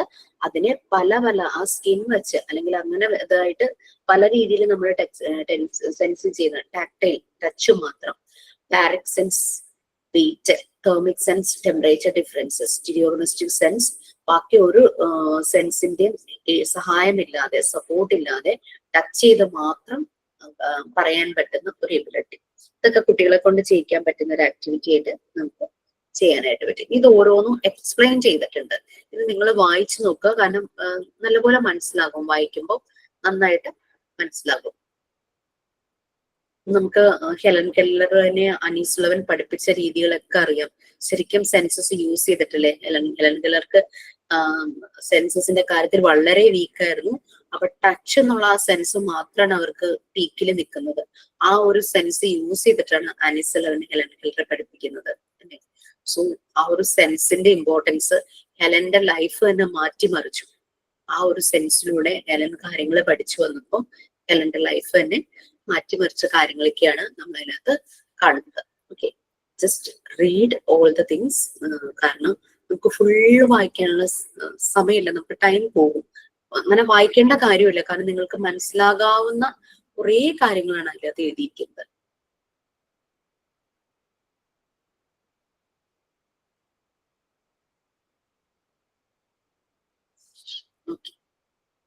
റീഡ് ചെയ്യുക കേട്ടോ, സമയം പോലെ റീഡ് ചെയ്യുക. പിന്നെ ചിലപ്പോൾ എന്തെങ്കിലുമൊക്കെ സ്പെല്ലിംഗ് മിസ്റ്റേക്ക് കാര്യങ്ങളൊക്കെ ഉണ്ടാവും. അപ്പൊ ഇതിൽ നിന്ന് നല്ല നല്ല പോയിന്റ്സ് കിട്ടുവാണെങ്കിൽ നിങ്ങൾക്ക് വേണമെങ്കിൽ ഓരോ ഏരിയക്ക് സെപ്പറേറ്റ് റെക്കോർഡില് സ്പേസ് ഉണ്ടെങ്കിൽ സെപ്പറേറ്റ് ഒരു നോട്ട് പോലെ എഴുതാം, അല്ലെങ്കിൽ ഒരു നോട്ട്ബുക്കിലാണെങ്കിലും ആവശ്യമെന്ന് മാത്രം.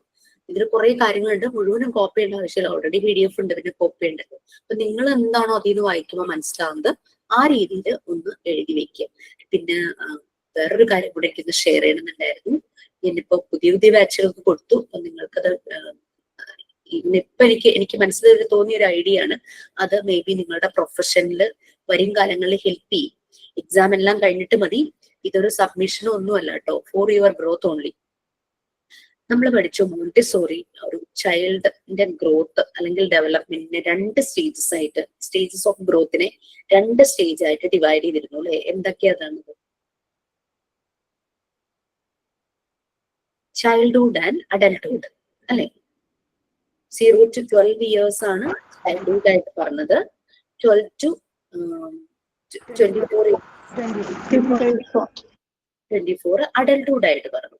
അഗെയിൻ മോണ്ടിസോറി ഓരോ സ്റ്റേജിനെയും 2 പീരീഡ് അല്ലെങ്കിൽ 2 ഫോർമേറ്റീവ് പ്ലെയിൻസ് ആയിട്ട് ഡിവൈഡ് ചെയ്തു അല്ലെ? ചൈൽഡ്ഹുഡ് എന്നുള്ള സ്റ്റേജിനെ വീണ്ടും 2 ഫോർമേറ്റീവ് പ്ലെയിൻസ് അല്ലെങ്കിൽ 2 പീരീഡ് ആയിട്ട് ഡിവൈഡ് ചെയ്തു. അത് 0 തുടങ്ങി 6 years വരെ ഫസ്റ്റ് പീരീഡ്, 6 years തുടങ്ങി 12 years ടീനേജിന്റെ പടിവാതിക്കൽ എത്തുന്നത് വരെ സെക്കൻഡ് പീരീഡ് ആയിട്ട് ഡിവൈഡ് ചെയ്തു. അത് കഴിഞ്ഞ് രണ്ടാമത്തെ സ്റ്റേജായ അഡൽട്ട്ഹുഡിനെ വീണ്ടും 2 പീരീഡ് അല്ലെങ്കിൽ 2 ഫോർമേറ്റീവ് പ്ലെയിൻസ് ആക്കി. അതായത് തേർഡ് പീരീഡ് എന്നുള്ള രീതിയിൽ 12 to 18 ആ ടീനേജിന്റെ ആ ഒരു പീക്ക് അല്ലെ, ആ ഒരു കാലഘട്ടം, അഡോളസൻസ്, ആ ഒരു രീതിയിലേക്ക് മൂന്നാമത്തെ പീരീഡ് ആയി. നാലാമത്തെ പീരീഡ് എന്ന് പറഞ്ഞാൽ 18 to 24 years അഡൽട്ടായി, മെച്യൂറായി. ഒരു ബ്രെയിനിന് 2 സൈഡ്സ് ആണുള്ളത്, ഇമോഷണൽ പാർട്ട് കൺട്രോൾ ചെയ്യുന്നതും ഇന്റലക്ച്വൽ പാർട്ട് കൺട്രോൾ ചെയ്യുന്നതും. ഇത് നല്ല രീതിയിൽ ബാലൻസ് ചെയ്യാൻ പറ്റുന്ന ഒരു അഡൽട്ടായി മാറുവാണ് 24 years ആകുമ്പോൾ. ബ്രെയിൻ ഫുള്ളി ഡെവലപ്പ് ആകുന്ന ഒരു ഏജ്. അങ്ങനെ 4 പീരീഡ് അല്ലെങ്കിൽ 4 ഫോർമേറ്റീവ് പ്ലെയിൻസ്. 2 സ്റ്റേജസ് ആണ്. എക്സാമിന് ക്വസ്റ്റ്യൻ വരുമ്പോൾ കൺഫ്യൂഷൻ വരും. Only 2 stages. ആ 2 സ്റ്റേജസിനെയാണ് 4 പീരീഡ് അല്ലെങ്കിൽ 4 ഫോർമേറ്റീവ് പ്ലെയിൻസ് ആയിട്ട് ഡിവൈഡ് ചെയ്തത്. നിങ്ങൾ ചെയ്യേണ്ടത് എന്താണെന്ന് വെച്ച് കഴിഞ്ഞാൽ നോർമൽ ഒരു നോട്ട്ബുക്ക് വാങ്ങുക, അല്ലെങ്കിൽ ഒരു ഡയറി ആയാലും മതി. പക്ഷെ വേറെ ഒന്നും എഴുതി വെക്കാത്തതാകണം. പുതിയതോ അല്ലെങ്കിൽ ഒന്നും എഴുതാത്തതായിട്ടുള്ള ഡയറിയോ ഒരു നോട്ട്ബുക്ക് എടുക്കുക. അതിനെ 4 പാർട്സ് ആയിട്ട് ഡിവൈഡ് ചെയ്യുക. എന്നിട്ട് ഓരോ പാർട്ടിലും ഓരോ പീരീഡ് എഴുതി വെക്കുക. 0 to 6 years, 6 to 12 years, 12 to 18, 18 to 24. അങ്ങനെ നമുക്ക് 4 പാർട്ട് കിട്ടും. ഇനി നമ്മള് മോഡ്യൂൾ 1 പാർട്ട് 2 നിങ്ങൾ ചൈൽഡ് ഡെവലപ്മെന്റ് ആൻഡ് ഗ്രോത്ത് ആ ഒരു ചാപ്റ്ററിൽ ഓരോ പ്രായത്തിലും കുട്ടികൾക്ക് ഉണ്ടാകുന്ന ശാരീരികവും മാനസികവുമായ മാറ്റങ്ങൾ നമ്മൾ പഠിച്ചു. ഫിസിക്കൽ ഡെവലപ്മെന്റ് പഠിച്ചു, സോഷ്യൽ ഡെവലപ്മെന്റ് പഠിച്ചു, ഇമോഷണൽ ഡെവലപ്മെന്റ് അതിലൂടെ നമ്മൾ കടന്നുപോയി. അതുപോലെ തന്നെ ലാംഗ്വേജ് ഡെവലപ്മെന്റ്, കോഗ്നിറ്റീവ് ഡെവലപ്മെന്റ്, ബുദ്ധിയുടെ വളർച്ച, ആ ഒരു മെന്റൽ ഡെവലപ്മെന്റ് എല്ലാം നമ്മൾ കണ്ടു അല്ലെ? ഫിസിക്കലി ഉള്ള ചേഞ്ചസ് ഉണ്ടാകുന്നുണ്ട്, മെന്റലി ഉള്ള ചേഞ്ചസ് ഉണ്ടാകുന്നുണ്ട്, ഇമോഷണലി, ഇന്റലക്ച്വലി, ലാംഗ്വേജ് അങ്ങനെ എല്ലാം ചേഞ്ചസ് വരുന്നുണ്ട്. ഓരോ പ്രായത്തിലും എങ്ങനെയാണ്, അപ്പൊ അതെല്ലാം ഒരു സാധാരണ ഒരു കുട്ടിക്ക് സംഭവിക്കുന്ന ഡെവലപ്മെന്റ് സ്റ്റേജ് ആയിട്ട് അതിനകത്ത് എക്സ്പ്ലെയിൻ ചെയ്തിട്ടുണ്ട്. അപ്പൊ ഓരോ പ്രായത്തിലും കുട്ടി നമ്മളുടെ ഐ കോണ്ടാക്ട് ശരിയായി, നമ്മളെ നോക്കി ചിരിക്കാൻ തുടങ്ങി, തലയുറച്ചു, കമിഴ്ന്ന് വീണു, മുട്ടിലിഴഞ്ഞു, പിടിച്ചു നിൽക്കാൻ നോക്കി, ഇരിക്കാൻ ശ്രമിക്കുന്നു, അങ്ങനെ ഓരോ കാര്യങ്ങളൊക്കെ ചെയ്യുന്നത് നമുക്കറിയാലോ.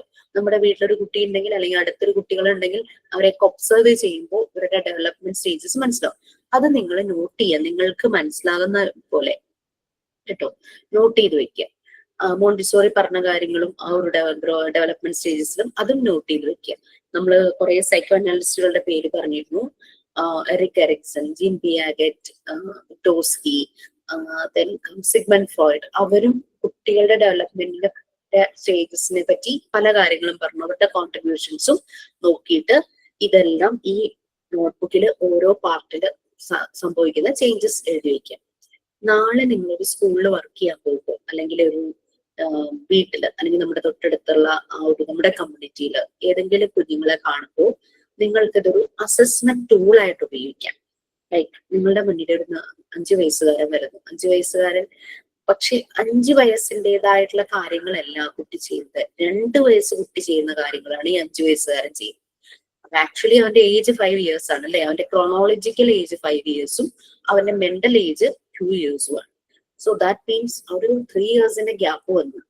പാരന്റ്സ് മേ ബി പറയുമായിരിക്കും കുറച്ചുകൂടെ ഒക്കെ പ്രായമാകുമ്പോൾ ശരിയാവുമായിരിക്കും, but there is some problem. അപ്പോ അവന്റെ മെന്റൽ ഏജ് 2 yearsൽ നിൽക്കുക, അവൻ എത്തിയിട്ടില്ല 5 yearsലേക്ക്. So there is some deformation സംഭവിച്ച പോലെയാണ് അത്. അപ്പൊ അത് ഐഡന്റിഫൈ ചെയ്യാനായിട്ട് നമുക്ക് പറ്റും. നമുക്കത് പാരന്റ്സിന്റെ ശ്രദ്ധയിൽപ്പെടുത്താം, നിങ്ങൾക്ക് നിങ്ങളുടെ കൂടെയുള്ള സീനിയർ ടീച്ചേഴ്സിന്റെ ശ്രദ്ധയിൽപ്പെടുത്താം. അപ്പൊ ആ ഒരു സമയത്ത് തന്നെ ശരിയായ രീതിയിലുള്ള ഒരു ഇന്റർവെൻഷൻ ഒരു തെറപ്പിസ്റ്റിനെ കണ്ട് കറക്റ്റ് ചെയ്ത് കഴിഞ്ഞാൽ ആ കുട്ടിയുടെ അല്ലെങ്കിൽ ആ കുട്ടിക്ക് ലേണിംഗ് ഡിസബിലിറ്റീസ് വരും. ഓക്കെ, അത് മനസ്സിലാക്കാനായിട്ട് നമുക്ക് പറ്റുന്ന ഒരു അസസ്മെന്റ് ടൂളാണ് ഇപ്പൊ ചെയ്തു വെക്കാൻ പറഞ്ഞത്. ക്ലിയർ ആയോ? എക്സാം എല്ലാം കഴിഞ്ഞിട്ട് മതി, നമുക്ക് നമ്മളുടെ വർക്കിനെ നമുക്ക് സഹായിക്കും. അപ്പൊ അങ്ങനെ ഒരു ടൂള് നമ്മൾ തന്നെ ഡിസൈൻ ചെയ്ത്, പക്ഷെ എല്ലാം നമ്മൾ എല്ലാ ഇൻഫർമേഷൻസും നല്ലതുപോലെ വായിച്ച് കറക്റ്റ് ആയിട്ട് വേണം എഴുതി വെക്കാൻ, തെറ്റിപ്പോകരുത്. ഇനി നിങ്ങൾക്ക് ഒരു കൊച്ചു വരുമാനമൊക്കെ ആയി കഴിയുമ്പോഴേക്കും നിങ്ങൾക്ക് റിലേറ്റഡ് ആയിട്ടുള്ള ടോപ്പിക്സുകൾ പഠിക്കാം. പല പല ഇൻസ്റ്റിറ്റ്യൂട്ടുകൾ നല്ല രീതിയിൽ ഓൺലൈൻ ആയിട്ടാണെങ്കിൽ തന്നെയും നല്ലൊരു പ്ലാറ്റ്ഫോമിൽ ഇതുപോലുള്ള കോഴ്സസ് ഓഫർ ചെയ്യാറുണ്ട്. അതായത് ലൈക്ക് ലേണിംഗ് ഡിസബിലിറ്റി ആയിട്ടുള്ള കുട്ടികൾക്ക് എന്തെല്ലാം അസസ്മെന്റുകൾ ചെയ്യാം, എങ്ങനെ അവർക്ക് അതിന് വേണ്ടുന്ന ട്രെയിനിങ് കൊടുക്കാം, അവരുടെ ആ ഡിസബിലിറ്റി മാറ്റി എടുക്കാം. നമുക്കിപ്പോ സ്പെഷ്യൽ എഡ്യൂക്കേറ്റഡ് ട്യൂട്ടർ ആവാനൊക്കെ ഭയങ്കര പാടായിരിക്കും, പക്ഷെ ഈ ഒരു സർട്ടിഫൈഡ് ആയിട്ടുള്ള നല്ലൊരു കോഴ്സ് ചെയ്യുവാണെങ്കിൽ ഈ വരുന്ന പ്രോബ്ലം ഐഡന്റിഫൈ ചെയ്യുന്നതിനൊപ്പം തന്നെ നമുക്ക് ആ കുട്ടികൾക്കൊരു സൊല്യൂഷൻ കൊടുക്കാനും പറ്റും. നമുക്ക് ചെയ്ത് കറക്റ്റ് ചെയ്യാൻ പറ്റുന്ന പല കാര്യങ്ങളും ഉണ്ടായിരിക്കും. അത് അവർക്കുള്ളൊരു ബ്ലെസ്സിങ് ആണ് അല്ലെ. പിന്നെ പാരന്റ്സ് പൊതുവെ ക്ലിനിക്കിലൊക്കെ കൊണ്ടുപോകാൻ അവർക്ക് ഭയങ്കര മടിയായിരിക്കും. അങ്ങനെ ക്ലിനിക്കിലൊക്കെ കൊണ്ടുപോകുമ്പോൾ ആരെങ്കിലും അറിയോ ഞങ്ങളുടെ കുട്ടിക്ക് അത് ബുദ്ധിമുട്ടാവോ, ഞങ്ങൾക്കത് ബുദ്ധിമുട്ടാവോ, അങ്ങനെയൊക്കെ ഒരു തോന്നലുണ്ടാവും. അവരതൊരു കോൺഫിഡൻഷ്യൽ ആയിട്ട് വയ്ക്കാൻ താല്പര്യപ്പെടുന്നവരായിരിക്കും. അങ്ങനെ നമ്മളിത് ചെയ്യും എന്നുണ്ടെങ്കിൽ അവര് പേഴ്സണലി നമ്മൾ അതിന് വേണ്ടിയിട്ട് മീറ്റ് ചെയ്യും. അപ്പൊ അങ്ങനെ ചെയ്യാറുണ്ട്. അപ്പൊ അതുകൊണ്ട് നിങ്ങൾക്കൊരു വരുമാനം കൂടെ കിട്ടും. ബട്ട് ഓർക്കുക, തരാൻ ബുദ്ധിമുട്ടുള്ളവർക്ക് ഹെൽപ്പ് ചെയ്ത് കൊടുക്കുക, അവരുടെ പേയ്മെന്റ് ഒന്നും വാങ്ങാതെ. അല്ലെങ്കിൽ ഇപ്പൊ പുറത്തൊരു ക്ലിനിക്കിൽ പോകുമ്പോൾ അവരെന്തായാലും ഫീസ് കൊടുക്കണം. നമ്മളൊരു ജെനുവിനായ രീതിയിൽ നമുക്കത് ചെയ്യാനായിട്ട് പറ്റും. പക്ഷെ നമ്മൾ അതിന് നല്ല ട്രെയിൻഡ് ആവണമെന്ന് മാത്രം.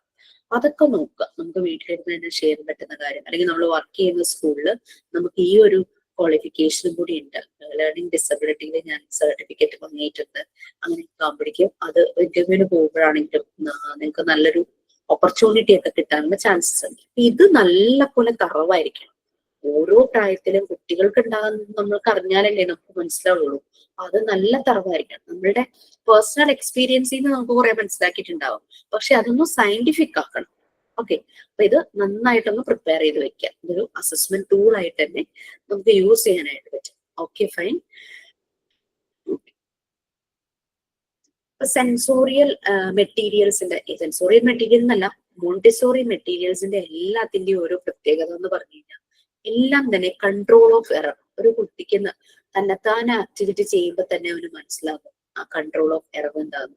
പ്രാക്ടിക്കൽ സെഷൻ കഴിയുമ്പോൾ ഇപ്പം ഓൺലൈനായിട്ട് നിങ്ങൾക്ക് പ്രൊവൈഡ് ചെയ്യുന്നുണ്ട്, അല്ലാതെ അതിൽ നിന്നൊക്കെ നിങ്ങൾക്ക് മനസ്സിലാവും ഓരോ മെറ്റീരിയൽസിന്റെ ഷേപ്പ്, സൈസ്, അതിന്റെ കൺട്രോൾ ഓഫ് എറർ. അത് ചെയ്യുമ്പോൾ അത് തെറ്റിപ്പോയി എന്ന് കുട്ടി തന്നെ മനസ്സിലാക്കി അത് കറക്റ്റ് ചെയ്യാൻ ആ മെറ്റീരിയൽ തന്നെ അതിന്റെ ഒരു ഐഡിയ ഒളിഞ്ഞിരിക്കുന്നുള്ള പോലെയാണ് ഓരോ മെറ്റീരിയലും ഡിസൈൻ ചെയ്തിരിക്കുന്നത്. എല്ലാം വളരെ അട്രാക്റ്റീവ് ആണ്, ഇൻട്രസ്റ്റിംഗ് ആണ് എല്ലാ മെറ്റീരിയലും. ഓക്കെ, എല്ലാം അതായത് കുട്ടി ഇത് ചെയ്യുമ്പോൾ അവന്റെ കൈയും ഒക്കെ മൂവ് ചെയ്തുകൊണ്ടിരിക്കുക. അപ്പൊ ശരിക്കും അല്ലാണ്ട് ഇങ്ങനെ ഇരുന്നിട്ട് ബോർഡിൽ ടീച്ചർ ഇതിനെ കാണിച്ചു തരുന്നു. ഇപ്പൊ നിങ്ങളിപ്പോ നോക്കുമ്പോ എന്താ പ്രാക്ടിക്കൽ സെഷൻ ഓൺലൈനായിട്ട് കാണുന്നു, നിങ്ങൾ വെറുതെ ഇരിക്കാൻ, നിങ്ങൾക്ക് യാതൊരു മൂറ്റും ഇല്ല. അതേസമയം ഈ ടീച്ചർ കാണിക്കുന്ന മെറ്റീരിയൽസിന്റെ എന്തെങ്കിലും ഒരു replica, for example pink tower പലരും ചെയ്തിട്ടുണ്ട്. ആ പിങ്ക് ടവർ മിസ് പറയുന്ന പോലെ നിങ്ങൾക്കത് അറേഞ്ച് ചെയ്ത് വെക്കുന്നു, ആ ഓർഡറിൽ വെക്കുന്നു, അല്ലെങ്കിൽ നമ്മുടെ കുട്ടിയെ കൊണ്ട് നമ്മൾ ചെയ്യിക്കുന്നു. ദാറ്റ് മീൻസ് അവിടെ മൂവ്മെന്റ് ഉണ്ട്. മറ്റേത് നമ്മൾ ഇങ്ങനെ ക്യാമറയിലേക്ക് അല്ലെങ്കിൽ സ്ക്രീനിലേക്ക് നോക്കിക്കൊണ്ടിരിക്കുക, അത്രയും. അപ്പൊ അതുകൊണ്ട് ആണ് ഈ മെറ്റീരിയൽ ഇങ്ങനെ ഡിസൈൻ ചെയ്തിരിക്കുന്നത്. കുട്ടി അത് ചെയ്യും. അല്ലാണ്ട് അവിടെ ഫെസിലിറ്റേറ്റർ അല്ല ചെയ്യുന്നത്. ഫെസിലിറ്റേറ്റർ ആകെ ചെയ്യുന്നത് ആദ്യമായിട്ട് മെറ്റീരിയൽ ഇൻട്രൊഡ്യൂസ് ചെയ്യുമ്പോൾ വളരെ സിമ്പിൾ ആയിട്ട് കുട്ടിക്ക് അത് ഡെമോ ചെയ്ത് കാണിക്കും. എന്നിട്ട് കുട്ടിയെ വെറുതെ വിടുന്നു. കുട്ടി കുട്ടി പിന്നെ ആ മെറ്റീരിയൽസ് ഫെസിലിറ്റേറ്റർ കൊടുത്ത ആ ഡെമോ മനസ്സിൽ വെച്ചിട്ട് ആ മെറ്റീരിയൽ കൊണ്ട് കാര്യങ്ങൾ ചെയ്തുകൊണ്ടിരിക്കും. ചെയ്യുമ്പോൾ ചിലപ്പോൾ ഒരു മിസ്റ്റേക്ക് പറ്റാം, അപ്പൊ അവൻ വീണ്ടും റിപ്പീറ്റ് ചെയ്യും. അങ്ങനെ പലതവണ റിപ്പീറ്റ് ചെയ്ത് അവനത് കറക്റ്റ് ആക്കുന്നു. So will be very happy. അതേസമയം അവൻ ചെയ്യുമ്പോൾ അത് ശരിയായില്ല, തെറ്റിപ്പോയി. ആ പിൻ ടവർ വെക്കുന്നതാണെങ്കിലും ഓർഡർ തെറ്റിപ്പോയി. അങ്ങനെ വരുമ്പോഴേക്കും നമ്മൾ എന്നിട്ട് അയ്യോ നീ ചെയ്ത തെറ്റാണ്, ഇങ്ങനെയല്ല ചെയ്യേണ്ടതെന്ന് പറയുമ്പോൾ we will feel like very down. Oh I am not good to do this എന്നുള്ളൊരു ഫീൽ വരും. കോൺഫിഡൻസ് ലെവൽസ് കുറയും, സെൽഫ് എസ്റ്റീം കുറയും. ഞാനിത് ചെയ്താൽ ശരിയാവില്ല. പക്ഷെ നമ്മൾ അവനെ ഫ്രീ ആയിട്ട് വിട്ടിട്ട് ലക്ഷ്യം ഡു. എത്ര പ്രാവശ്യം റിപ്പീറ്റ് ചെയ്തിട്ടാണെങ്കിലും അവൻ കറക്റ്റ് ചെയ്യട്ടെ. ഇനി അഥവാ കുറെ റിപ്പീറ്റ് ചെയ്തിട്ട് അവന്റെ ശരിയാവുന്നില്ല, അവനായിട്ട് വന്ന് നമ്മളോട് സപ്പോർട്ട് ഡിമാൻഡ് ചെയ്യുമ്പോൾ നമ്മളത് ആ രീതിയിൽ അവനെ കാണിച്ചു കൊടുക്കണം. അവനത് തന്നെ ചെയ്യാൻ പറ്റുന്ന രീതിയിൽ ആ രീതിയിൽ നമ്മൾ ആ ആക്ടിവിറ്റി അവന് വീണ്ടും പ്രസന്റ് ചെയ്ത് കൊടുക്കണം. ഓക്കെ, ഇനി പലതവണ പ്രസന്റ് ചെയ്തിട്ടും അവനത് മനസ്സിലായില്ലെങ്കിൽ അതിന്റെ മീനിങ് അവന് ആ ആക്ടിവിറ്റി ചെയ്യാനുള്ള ആ ഒരു ഇതായിട്ടില്ല. അതിനേക്കാളും സിമ്പിൾ ആയിട്ടുള്ള ആക്ടിവിറ്റി നമുക്ക് വേറെ ചെയ്ത് നോക്കാം എന്നും പറഞ്ഞിട്ട് വേറെ ഒന്ന് വളരെ സ്മൂത്ത് ആയിട്ട് അത് ഹാൻഡിൽ ചെയ്ത് അവന് മുന്നിൽ ഡെമോൺസ്ട്രേറ്റ് ചെയ്ത് കൊടുക്കുക.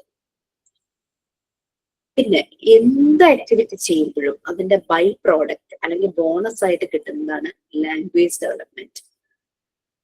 അല്ലേ, നമ്മുടെ വീട്ടിലെ കുഞ്ഞുങ്ങളുണ്ടെങ്കിൽ ശരി, അവര് ഓരോന്ന് ചെയ്യുമ്പോൾ ഓരോ കാര്യങ്ങൾ അവര് പറയും, നമ്മളെ കാണുമ്പോൾ ഓരോന്ന് പറയും. നമുക്ക് ചിലപ്പോൾ അവർ യൂസ് ചെയ്യുന്ന ലാംഗ്വേജ് മനസ്സിലായില്ലെങ്കിൽ പോലും ദേ ആർ കമ്മ്യൂണിക്കേറ്റിംഗ് സംതിങ്. അല്ലെ, അങ്ങനെ പറഞ്ഞ് കേട്ട് ഇമിറ്റേറ്റ് ചെയ്ത് അവര് നമ്മൾ സംസാരിക്കുന്ന പോലെ വേർഡ്സ് യൂസ് ചെയ്യാൻ തുടങ്ങും.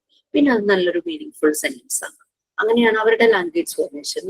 അതുപോലെ തന്നെ ഇവിടെയും ലാംഗ്വേജ് ഫോർമേഷൻ, അതിന്റെ ഡെവലപ്മെന്റ്, എന്ത് ആക്ടിവിറ്റി ചെയ്യുമ്പോഴും അതിന്റെ ബൈ പ്രോഡക്റ്റ് ആയിട്ടോ ബോണസ് ആയിട്ടോ കിട്ടുന്നതാണ് ലാംഗ്വേജിന്റെ ഡെവലപ്മെന്റ്.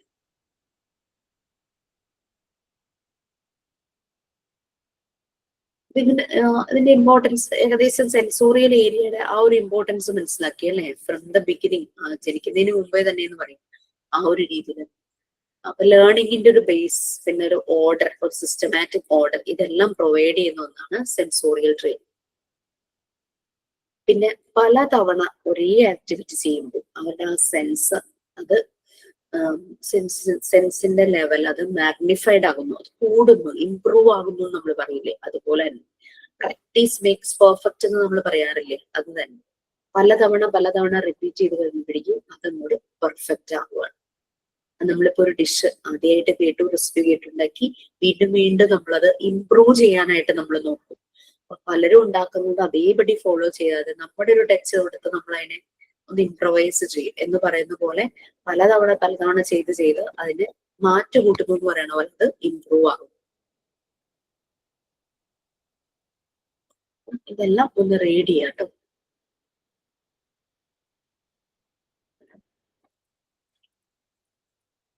അവരുടെ സ്കില്ല് ഡെവലപ്പ് ചെയ്യുന്നു, അവരുടെ അനാലിസിസ്, റീസണിങ് അതെല്ലാം ഡെവലപ്പ് ചെയ്യുന്നു. പിന്നെ അവർ എൻജോയ് ചെയ്യുന്നു, നാച്ചുറൽ ആയിട്ടുള്ള കാര്യങ്ങളുമായിട്ട് നേച്ചറുമായിട്ട് കണക്ട് ചെയ്യുന്നു. പിന്നെ ഇവർ യൂസ് ചെയ്യുന്ന മെറ്റീരിയൽസ് എല്ലാം തന്നെ നാച്ചുറൽ ആയിട്ടുള്ള മെറ്റീരിയൽസ് കൊണ്ട് ഉണ്ടാക്കിയതാണ്.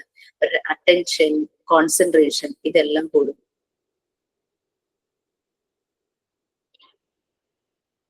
പിന്നെ മൂവ്മെന്റ് ആണല്ലോ, അവരുടെ മൂവ്മെന്റ് കൂടുന്നു. ദാറ്റ് മീൻസ് അവരുടെ മോട്ടോർ സ്കിൽസ് കൂടുന്നു. ഈ സാധനങ്ങളെല്ലാം കയ്യിലെടുത്ത് ഹാൻഡ് ആണ് കൂടുതൽ യൂസ് ചെയ്യുന്നത് അല്ലെ. ഹാൻഡ് യൂസ് ചെയ്യുമ്പോഴേക്കും ആ ഒരു കൈയുടെ സ്മോൾ മസിൽസിന്റെ movement, fine motor skills improve ചെയ്യുന്നു. പലതും അവർ ഐഡന്റിഫൈ ചെയ്യുന്നു. അങ്ങനെ പല രീതിയിലുള്ള ചേഞ്ചസ് അവർക്ക് വരും. പിന്നെ ചുറ്റുമുള്ള പല കാര്യങ്ങളുമായിട്ട് കണക്ട് ചെയ്യുന്നു നമ്മൾ പറഞ്ഞു അല്ലെ. ചുറ്റുമുള്ള പല കാര്യങ്ങളുമായിട്ട് കണക്ട് ചെയ്യുന്നു. പിന്നെ ആളുടെ സോഷ്യൽ ഗ്രോത്ത്, മെന്റൽ ഡെവലപ്മെന്റ്, അങ്ങനെ പല കാര്യങ്ങളും ഈ സെൻസോറിയൽ മെറ്റീരിയൽസ് വെച്ചിട്ട് ചെയ്യുമ്പോഴേക്കും ഇവർക്ക് കൂടും. ഇനി സെൻസോറിയൽ മെറ്റീരിയൽസ് വരുന്ന കാര്യങ്ങൾ, സെൻസോറിയൽ ഏരിയ നിങ്ങൾക്ക് സ്റ്റാർട്ട് ചെയ്തിരുന്നോ? ഇല്ലല്ലോ. സിലിണ്ടേഴ്സ് ഒക്കെ കാണിച്ചോ? നോബ്ഡ് സിലിണ്ടർ, നോബ്ലെസ് സിലിണ്ടർ കാട്ടി, അല്ലാത്തതും കാട്ടി, നോബ്ഡ് അല്ലാത്തതും. 4 വുഡൻ ബ്ലോക്സ് ഓഫ് സിലിണ്ടേഴ്സ് ആണ് വരുന്നത്.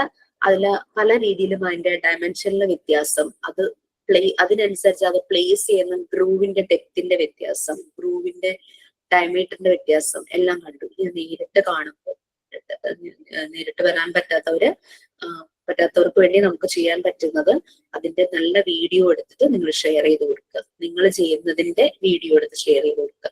അപ്പൊ അതാവുമ്പോൾ അവർക്കത് കണ്ടിട്ട് ഡൗട്ട്സ് ഉണ്ടെങ്കിൽ ചോദിച്ചാൽ നിങ്ങൾക്ക് തന്നെ എക്സ്പ്ലെയിൻ ചെയ്യാൻ പറ്റും. കാരണം നമ്മൾ തന്നെ ചെയ്തതാണല്ലോ, അതുകൊണ്ട് എക്സ്പ്ലെയിൻ ചെയ്യാൻ പറ്റും. അവർ വേറൊരു മീഡിയത്തിൽ വീഡിയോ കാണുന്നതിനേക്കാളും നമ്മൾ ചെയ്യുമ്പോഴുള്ള വീഡിയോ ഓരോന്നിനെ പറ്റി എടുത്തു കൊടുക്കുമ്പോൾ അത് നന്നായിരിക്കും. പിന്നെ പിങ്ക് ടവർ, ഓക്കെ, 10 ക്യൂബ്സ്. അപ്പൊ ആക്ച്വലി ഈ പിങ്ക് ടവർ 10 ക്യൂബ്സ് ആണ്. പക്ഷെ നമുക്ക് പലപ്പോഴും ചെറിയ പ്രശ്നങ്ങൾ പറ്റാറുണ്ട്. ഈ ആമസോണിന്നാണ് ഇത് ഓൺലൈൻ ചെയ്ത് വാങ്ങിയത്. നല്ല കളറൊക്കെയാണ്, കാണാൻ വളരെ ക്യൂട്ടാണ്, അട്രാക്റ്റീവ് ആണ്. പക്ഷെ ചില ബ്ലോക്സ് മാത്രം ക്യൂബിക്കൽ ഷേപ്പിൽ നിന്ന് വേരി ചെയ്തു. നമ്മൾ ഈ ഓൺലൈനല്ലേ വാങ്ങിയത്, കണ്ട് വാങ്ങാനായിട്ട് പറ്റിയില്ലല്ലോ, അതിനകത്തെ പിക്ചർ മാത്രമല്ലേ കാണുന്നുള്ളൂ. അപ്പം അങ്ങനെ ഒരു ക്യൂബ് അല്ലാത്ത രീതിയിൽ വന്നിട്ടുണ്ട്. അതൊന്ന് ചെയ്യുമ്പോൾ അതൊന്ന് ഓർത്താൽ മതി. നിങ്ങൾ ചാർട്ട് പേപ്പർ വെച്ചിട്ട് മിസ് പറഞ്ഞിട്ട് ചെയ്തിട്ടുണ്ടല്ലോ, ദാറ്റ് ഈസ് പെർഫെക്റ്റ്. വുഡ് അല്ലെന്നേ ഉള്ളൂ, ബട്ട് അതിന്റെ ഒരു റിപ്ലിക്ക തന്നെയാണല്ലോ. പിന്നെ എല്ലാ മെറ്റീരിയൽസും നമുക്ക് അവൈലബിൾ അല്ല. നമുക്കുള്ള മെറ്റീരിയൽസും നമ്മൾ നല്ല രീതിയിൽ തന്നെ കാണിച്ചു തരും. പിന്നെ അവൈലബിൾ അല്ല എന്ന് പറയാൻ കാരണം എന്ന് വെച്ചാൽ ഓരോ വർഷം കഴിയുന്തോറും ഇതിലെല്ലാം അപ്ഡേഷൻ വരുക. പലരും പുതിയ പുതിയ മെറ്റീരിയൽസ് ഇൻട്രൊഡ്യൂസ് ചെയ്യുന്നു. ബട്ട് ബേസിക് പ്രിൻസിപ്പിൾ എന്ന് പറയുന്നത് മറിയം മോണ്ടിസോറി ഡിസൈൻ ചെയ്തത് തന്നെയാണ് ബേസിക് പ്രിൻസിപ്പിൾ ആയിട്ട് നമ്മൾ പറയുന്നത്. പിന്നെ എന്താ പറയാ, ബോർഡ് സ്റ്റെയർ ഉണ്ട്. പിന്നെ അതുപോലെ ലോങ് റോഡ്സ്, ലെങ്ത്, നമുക്ക് നമ്പർ റോഡ്സ് ഉണ്ട്. നമ്പർ റോഡ്സ് നിങ്ങളെ കാണിച്ചിട്ടുണ്ടെന്ന് എനിക്ക് തോന്നുന്നു. പിന്നെ കളർ ടാബ്ലറ്റ്സ് ഉണ്ട്. കളർ ടാബ്ലറ്റ്സ് നമുക്ക് 3 ടൈപ്പ് കളർ ടാബ്ലറ്റ്സ് ആണുള്ളത്. Primary, secondary, tertiary. പ്രൈമറിയിൽ 3 കളേഴ്സ് ഉണ്ട്. നിങ്ങളുടെ റെക്കോർഡ് ബുക്കിൽ അത് ഡീറ്റെയിൽ ആയിട്ട് പറഞ്ഞിട്ടുണ്ട്. സെക്കൻഡറിയിൽ 11 കളേഴ്സ് ഉണ്ട്. ടേർഷറിയിൽ 63 കളേഴ്സ്. അതെന്ന് പറഞ്ഞാൽ മിക്സ് ചെയ്ത് പുതിയ പുതിയ കളർ ഉണ്ടാക്കുന്നത്. അതൊക്കെ കുട്ടികളെ കൊണ്ട് ചെയ്യിക്കാൻ പറ്റുന്ന ഒരു ആക്ടിവിറ്റിയാണ്. പിന്നെ നമ്മളുടെ കയ്യിൽ മെറ്റീരിയൽ ആയിട്ടുള്ളത് സെക്കൻഡറി കളേഴ്സ് മാത്രമേ ഉള്ളൂ. അത് നിങ്ങൾ കളർ ബോക്സ് പോലെ ഉണ്ടാക്കിയെന്നാണ് ഞാൻ അറിഞ്ഞത്. അതിൽ 11 കളേഴ്സ്, അതും ഒരു സെക്സ് ആയിട്ടാണ്. ഒരു കളർ തന്നെ 2 ഉണ്ട്. അതിൽ 22 ടാബ്ലറ്റ്സ് ഉണ്ട്. ഓക്കെ,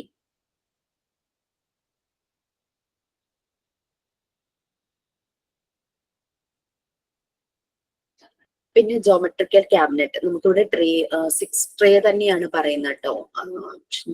ഞാൻ പഠിച്ച സമയത്ത് ഞങ്ങൾക്ക് 7 ഉണ്ടായിരുന്നു. പക്ഷെ 7th എന്താന്നുള്ളത് ഇപ്പൊ എനിക്ക് ഓർക്കാൻ പറ്റുന്നില്ല. ഞാൻ പറഞ്ഞല്ലോ, ഓരോ വർഷം കഴിയുമ്പോഴും ഇതിങ്ങനെ മോഡിഫൈ ചെയ്യുവാണ്.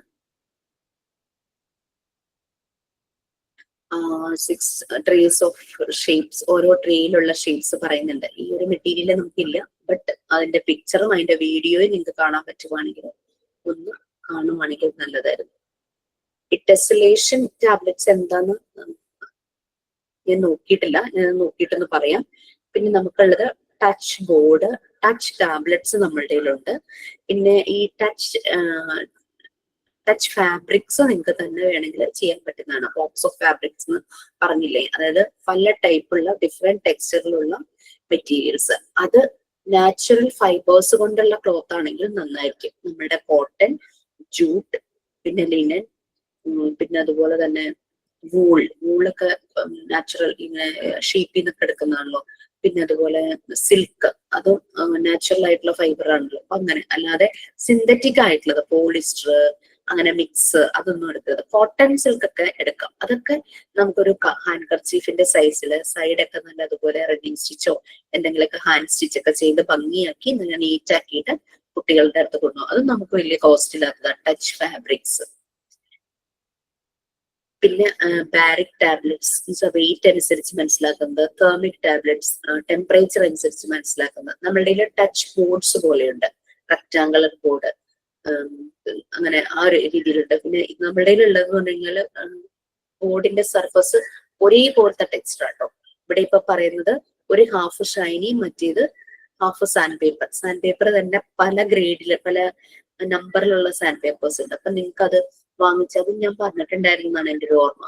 A4 സൈസിലേക്ക് അതും നമുക്ക് ചെയ്യാം. ഇതൊക്കെ കുട്ടികൾക്ക് കൊണ്ട് നമുക്ക് ചെയ്യിക്കാൻ പറ്റുന്ന ആക്ടിവിറ്റീസ് ആണ്. ഇതിലെ എല്ലാ മെറ്റീരിയൽസും നമുക്ക് അവൈലബിൾ ആക്കാൻ പറ്റിയിട്ടില്ല, പക്ഷെ ഓൾമോസ്റ്റ് ഇമ്പോർട്ടന്റ് ആയിട്ടുള്ള മെറ്റീരിയൽസ് എല്ലാം തന്നെ നമുക്ക് ഇൻസ്റ്റിറ്റ്യൂട്ടിലുണ്ട്.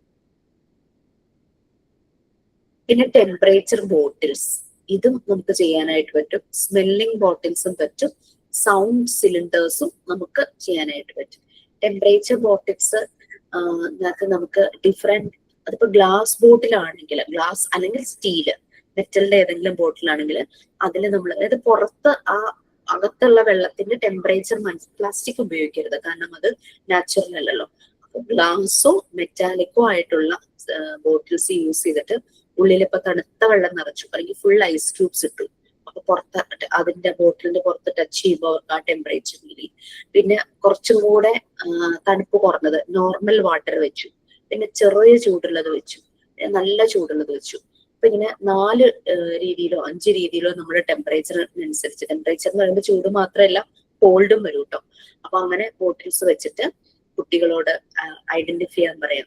ചൂട്, അതായത് ഏറ്റവും ചൂട് കൂടിയത് മുകളിൽ വെക്കുക, അതിന്റെ താഴെ അതിന്റെ അടുത്ത കുറച്ച് ചൂട് കുറഞ്ഞത്, അങ്ങനെ അങ്ങനെ ഒന്ന് വെച്ച് ഏറ്റവും ചൂട് കുറവ് താഴെ വരും. നമ്മള് നമ്പേഴ്സിന് അസെൻഡിങ് ഡിസെൻഡിങ് ഓർഡറിൽ വെക്കില്ലേ, അതുപോലെ ഇങ്ങനെ വെക്കാം, അല്ലെങ്കിൽ ലെഫ്റ്റ് ടു റൈറ്റ് പ്ലേസ് ചെയ്യാനും അവരോട് പറയും. ഇതൊക്കെ ബ്ലൈൻഡ് ഫോൾഡ് ചെയ്ത് ചെയ്യിക്കാനായിട്ട് പറ്റും. പിന്നെ സ്മെല്ലിംഗ് ബോട്ടിൽസ്, ചെറിയ ചെറിയ ഇതില്ലേ നമ്മൾ ഈ ഡൈനിങ് ടേബിളിൽ ഉപ്പും കുരുമുളകും ഒക്കെ വെക്കുന്ന രീതിയിലുള്ള കുഞ്ഞ് ഹോൾസ് ഉള്ള അങ്ങനത്തെ ബോട്ടിൽസ് ഇല്ലേ, അതാണെങ്കിൽ ഇതിന് നന്നായിരിക്കും. കാരണം ആ ഹോളിലൂടെ നമുക്ക് സ്മെല് ചെയ്യാനോ, തുറന്നു നോക്കിയിട്ട് ഉള്ളിലുള്ളത് എന്താണെന്ന് മനസ്സിലാക്കാതെ ആ ഹോളിലൂടെ സ്മെല് ചെയ്യാനോ. ഇപ്പം ഗ്രാമ്പു, ഏലം, അതൊക്കെ പട്ട, അങ്ങനത്തെ സ്പൈസസ് ഒക്കെ ഇട്ട് വേണമെങ്കിൽ സ്മെല് ചെയ്യിക്കാം, അല്ലെങ്കിൽ ഫ്ലവേഴ്സ് എന്തെങ്കിലും ഇട്ടിട്ട് സ്മെല് ചെയ്യിക്കാം. പിന്നെ ചില ലീഫ്, മണമുള്ള ലീഫ് ഒക്കെ ഉണ്ടല്ലോ, അങ്ങനെ ഇട്ടിട്ട് ഒരു പോസിറ്റീവ് സ്മെല്ല് വരുന്ന എന്തെങ്കിലും ഇട്ടിട്ട് സ്മെല് ചെയ്യിക്കാം കുട്ടികളെ കൊണ്ട്. സാൻഡലിന്റെ പീസോ അങ്ങനെ എന്തെങ്കിലുമൊക്കെ ഇട്ടിട്ട് അതും നമ്മൾക്ക് വേണമെങ്കിൽ ഉണ്ടാക്കാം, അത് കമ്പൽസറി ഒന്നും അല്ല കേട്ടോ. പിന്നെ സൗണ്ട് ബോക്സ്, ഇതുപോലെ സിലിണ്ടേഴ്സ് യൂസ് ചെയ്തിട്ട്, അതും അടച്ചു വെക്കുന്ന സിലിണ്ടർ ആയിരിക്കും, എന്നിട്ട് അതിന്റെ ഉള്ളിൽ എന്തെങ്കിലും ഇട്ടിട്ട് അതിന്റെ സൗണ്ട് കേൾപ്പിക്കുന്നത്. സൗണ്ട് ആണോ? അത് ചെയ്യാം. പിന്നെ ടേസ്റ്റ് ജാസ് എന്നുള്ളതില് നമുക്ക് കുട്ടികൾക്ക് എഡിബിൾ ആയിട്ടുള്ള എന്തെങ്കിലും പുളി, ഉപ്പുള്ളത്, ഉപ്പിലിട്ട സാധനങ്ങളൊക്കെ ഇടാം. പിന്നെ മധുരമുള്ളത്, സ്വീറ്റ്, അങ്ങനെ എല്ലാ ടേസ്റ്റും അവർക്ക് കിട്ടുന്ന രീതിയിൽ കുറച്ച് എരിവുള്ള എന്തെങ്കിലും കുക്കീസോ അല്ലെങ്കിൽ എരിവുള്ള ചിപ്സ്, കുറച്ച് എഡിബിൾ ആയിട്ടുള്ള സാധനങ്ങൾ ഇട്ടിട്ട് അതും ടേസ്റ്റ് ചെയ്യിക്കാം. ഓക്കെ, ഉപ്പുള്ളത് അങ്ങനെ രീതിയിൽ, പുളിയുള്ളത് അങ്ങനെ.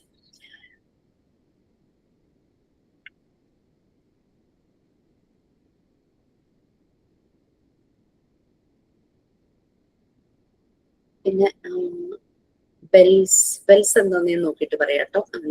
ഞങ്ങൾക്ക് ബെൽ ഉണ്ടായിരുന്നില്ല. ബെല്ലിന്റെ മെയിൻ പർപ്പസ് എനിക്ക് തോന്നുന്നത്, ഈ ബെല്ലിന് ഒരു നോബ് പോലത്തെ സംഭവം മുകളിലുണ്ടല്ലോ, ഇവര് ഫിംഗേഴ്സ് കൊണ്ട്, അല്ലെങ്കിൽ ഇത്രയും ഫിംഗേഴ്സ് യൂസ് ചെയ്തിട്ടായിരിക്കും ബെല്ല് അവർ പിടിക്കുന്നത്. ചിലപ്പോൾ അവരുടെ കുഞ്ഞി കൈ മുഴുവനും അവർ ഉപയോഗിക്കുമായിരിക്കും.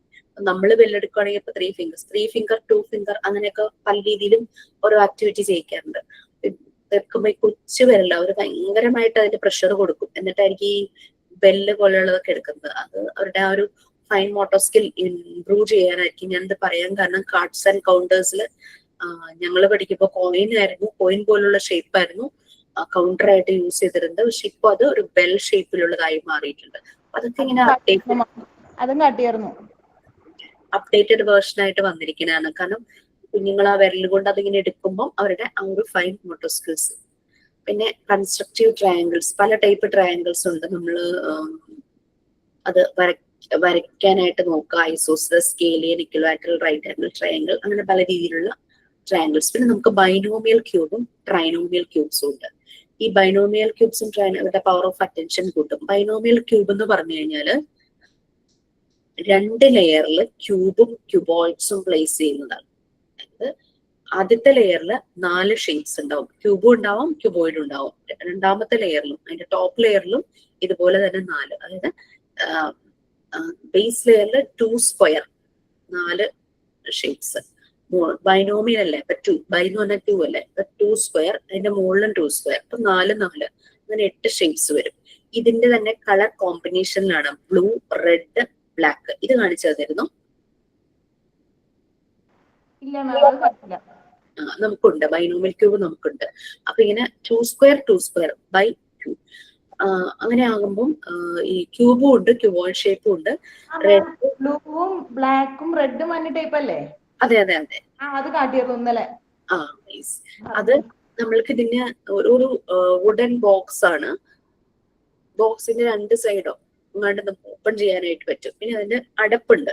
ഈ അടപ്പ് വെച്ചിട്ടാണ് നമ്മൾ ഈ ആക്ടിവിറ്റി ചെയ്യുന്നത്. ഈ അടപ്പിനകത്ത്, ബോക്സിന്റെ ലിഡിനകത്ത് ഈ കളേഴ്സ് എല്ലാം, കളേഴ്സും ഷേപ്പും ഉണ്ടാകും. ഇങ്ങനെ പടം വരച്ച പോലെ ഉണ്ട്. അപ്പൊ നമ്മൾ ചെയ്യേണ്ടത് അതിന്റെ ലെവലില് ആദ്യത്തെ ലെയർ കംപ്ലീറ്റ് ചെയ്യണം. 4 ഷേപ്സ് എടുത്തിട്ട് കറക്റ്റ് ആ കളർ ഏതാണോ വന്നിരിക്കുന്നത് ആ കളറുമായിട്ട്, ഇപ്പൊ ബ്ലാക്ക് ആണ് ആ ലിഡിലുള്ള കളറെങ്കിൽ ആ ബ്ലാക്കിനോട് ബ്ലാക്ക് ടച്ച് ചെയ്യുന്ന രീതിയിൽ വേണം ഒരു ഷേപ്പ് വെക്കാൻ. പിന്നെ ആ ഒരു ഷേപ്പിന്റെ സൈസും ആയിരിക്കണം. ഇനി അങ്ങനെ ഓരോന്ന് വെക്കുമ്പോൾ ബ്ലാക്ക് ഒരെണ്ണം വെച്ചു, അടുത്തത് വെക്കുമ്പോൾ ബ്ലാക്കിന് അടുത്താണ് വെക്കുന്നതെങ്കിൽ ബ്ലാക്കുമായിട്ട് ആ ഷേപ്പിന്റെ ഏതാണോ ഫേസ് ടച്ച് ആയി വരുന്നത് ആ ഫേസിന്റെ കളറും ബ്ലാക്ക് ആയിരിക്കണം.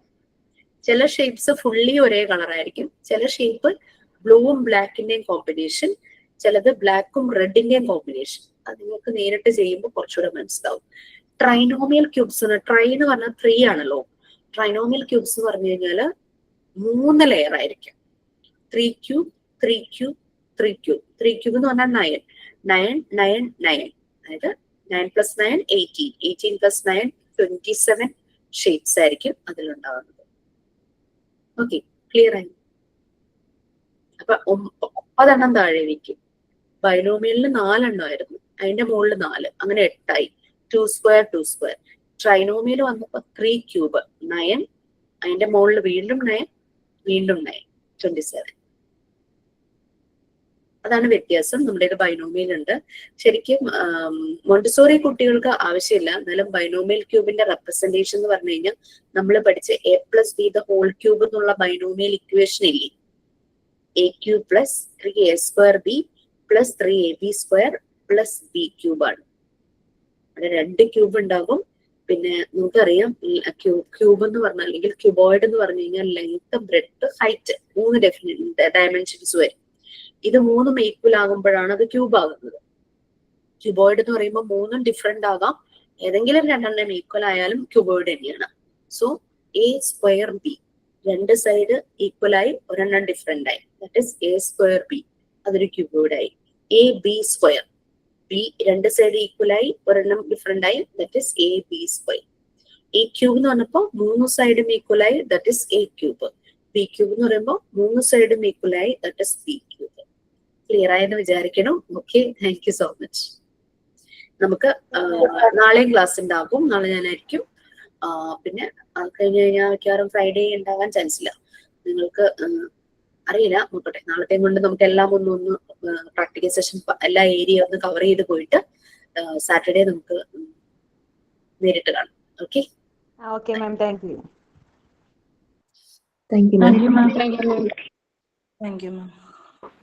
Thank you ma'am. Thank you ma'am. Thank you ma'am. അമ്മയുടെ ശബ്ദം കേൾക്കാം. ശനിയാഴ്ച അവിടെ ചെല്ലണം പ്രാക്ടിക്കലിന്.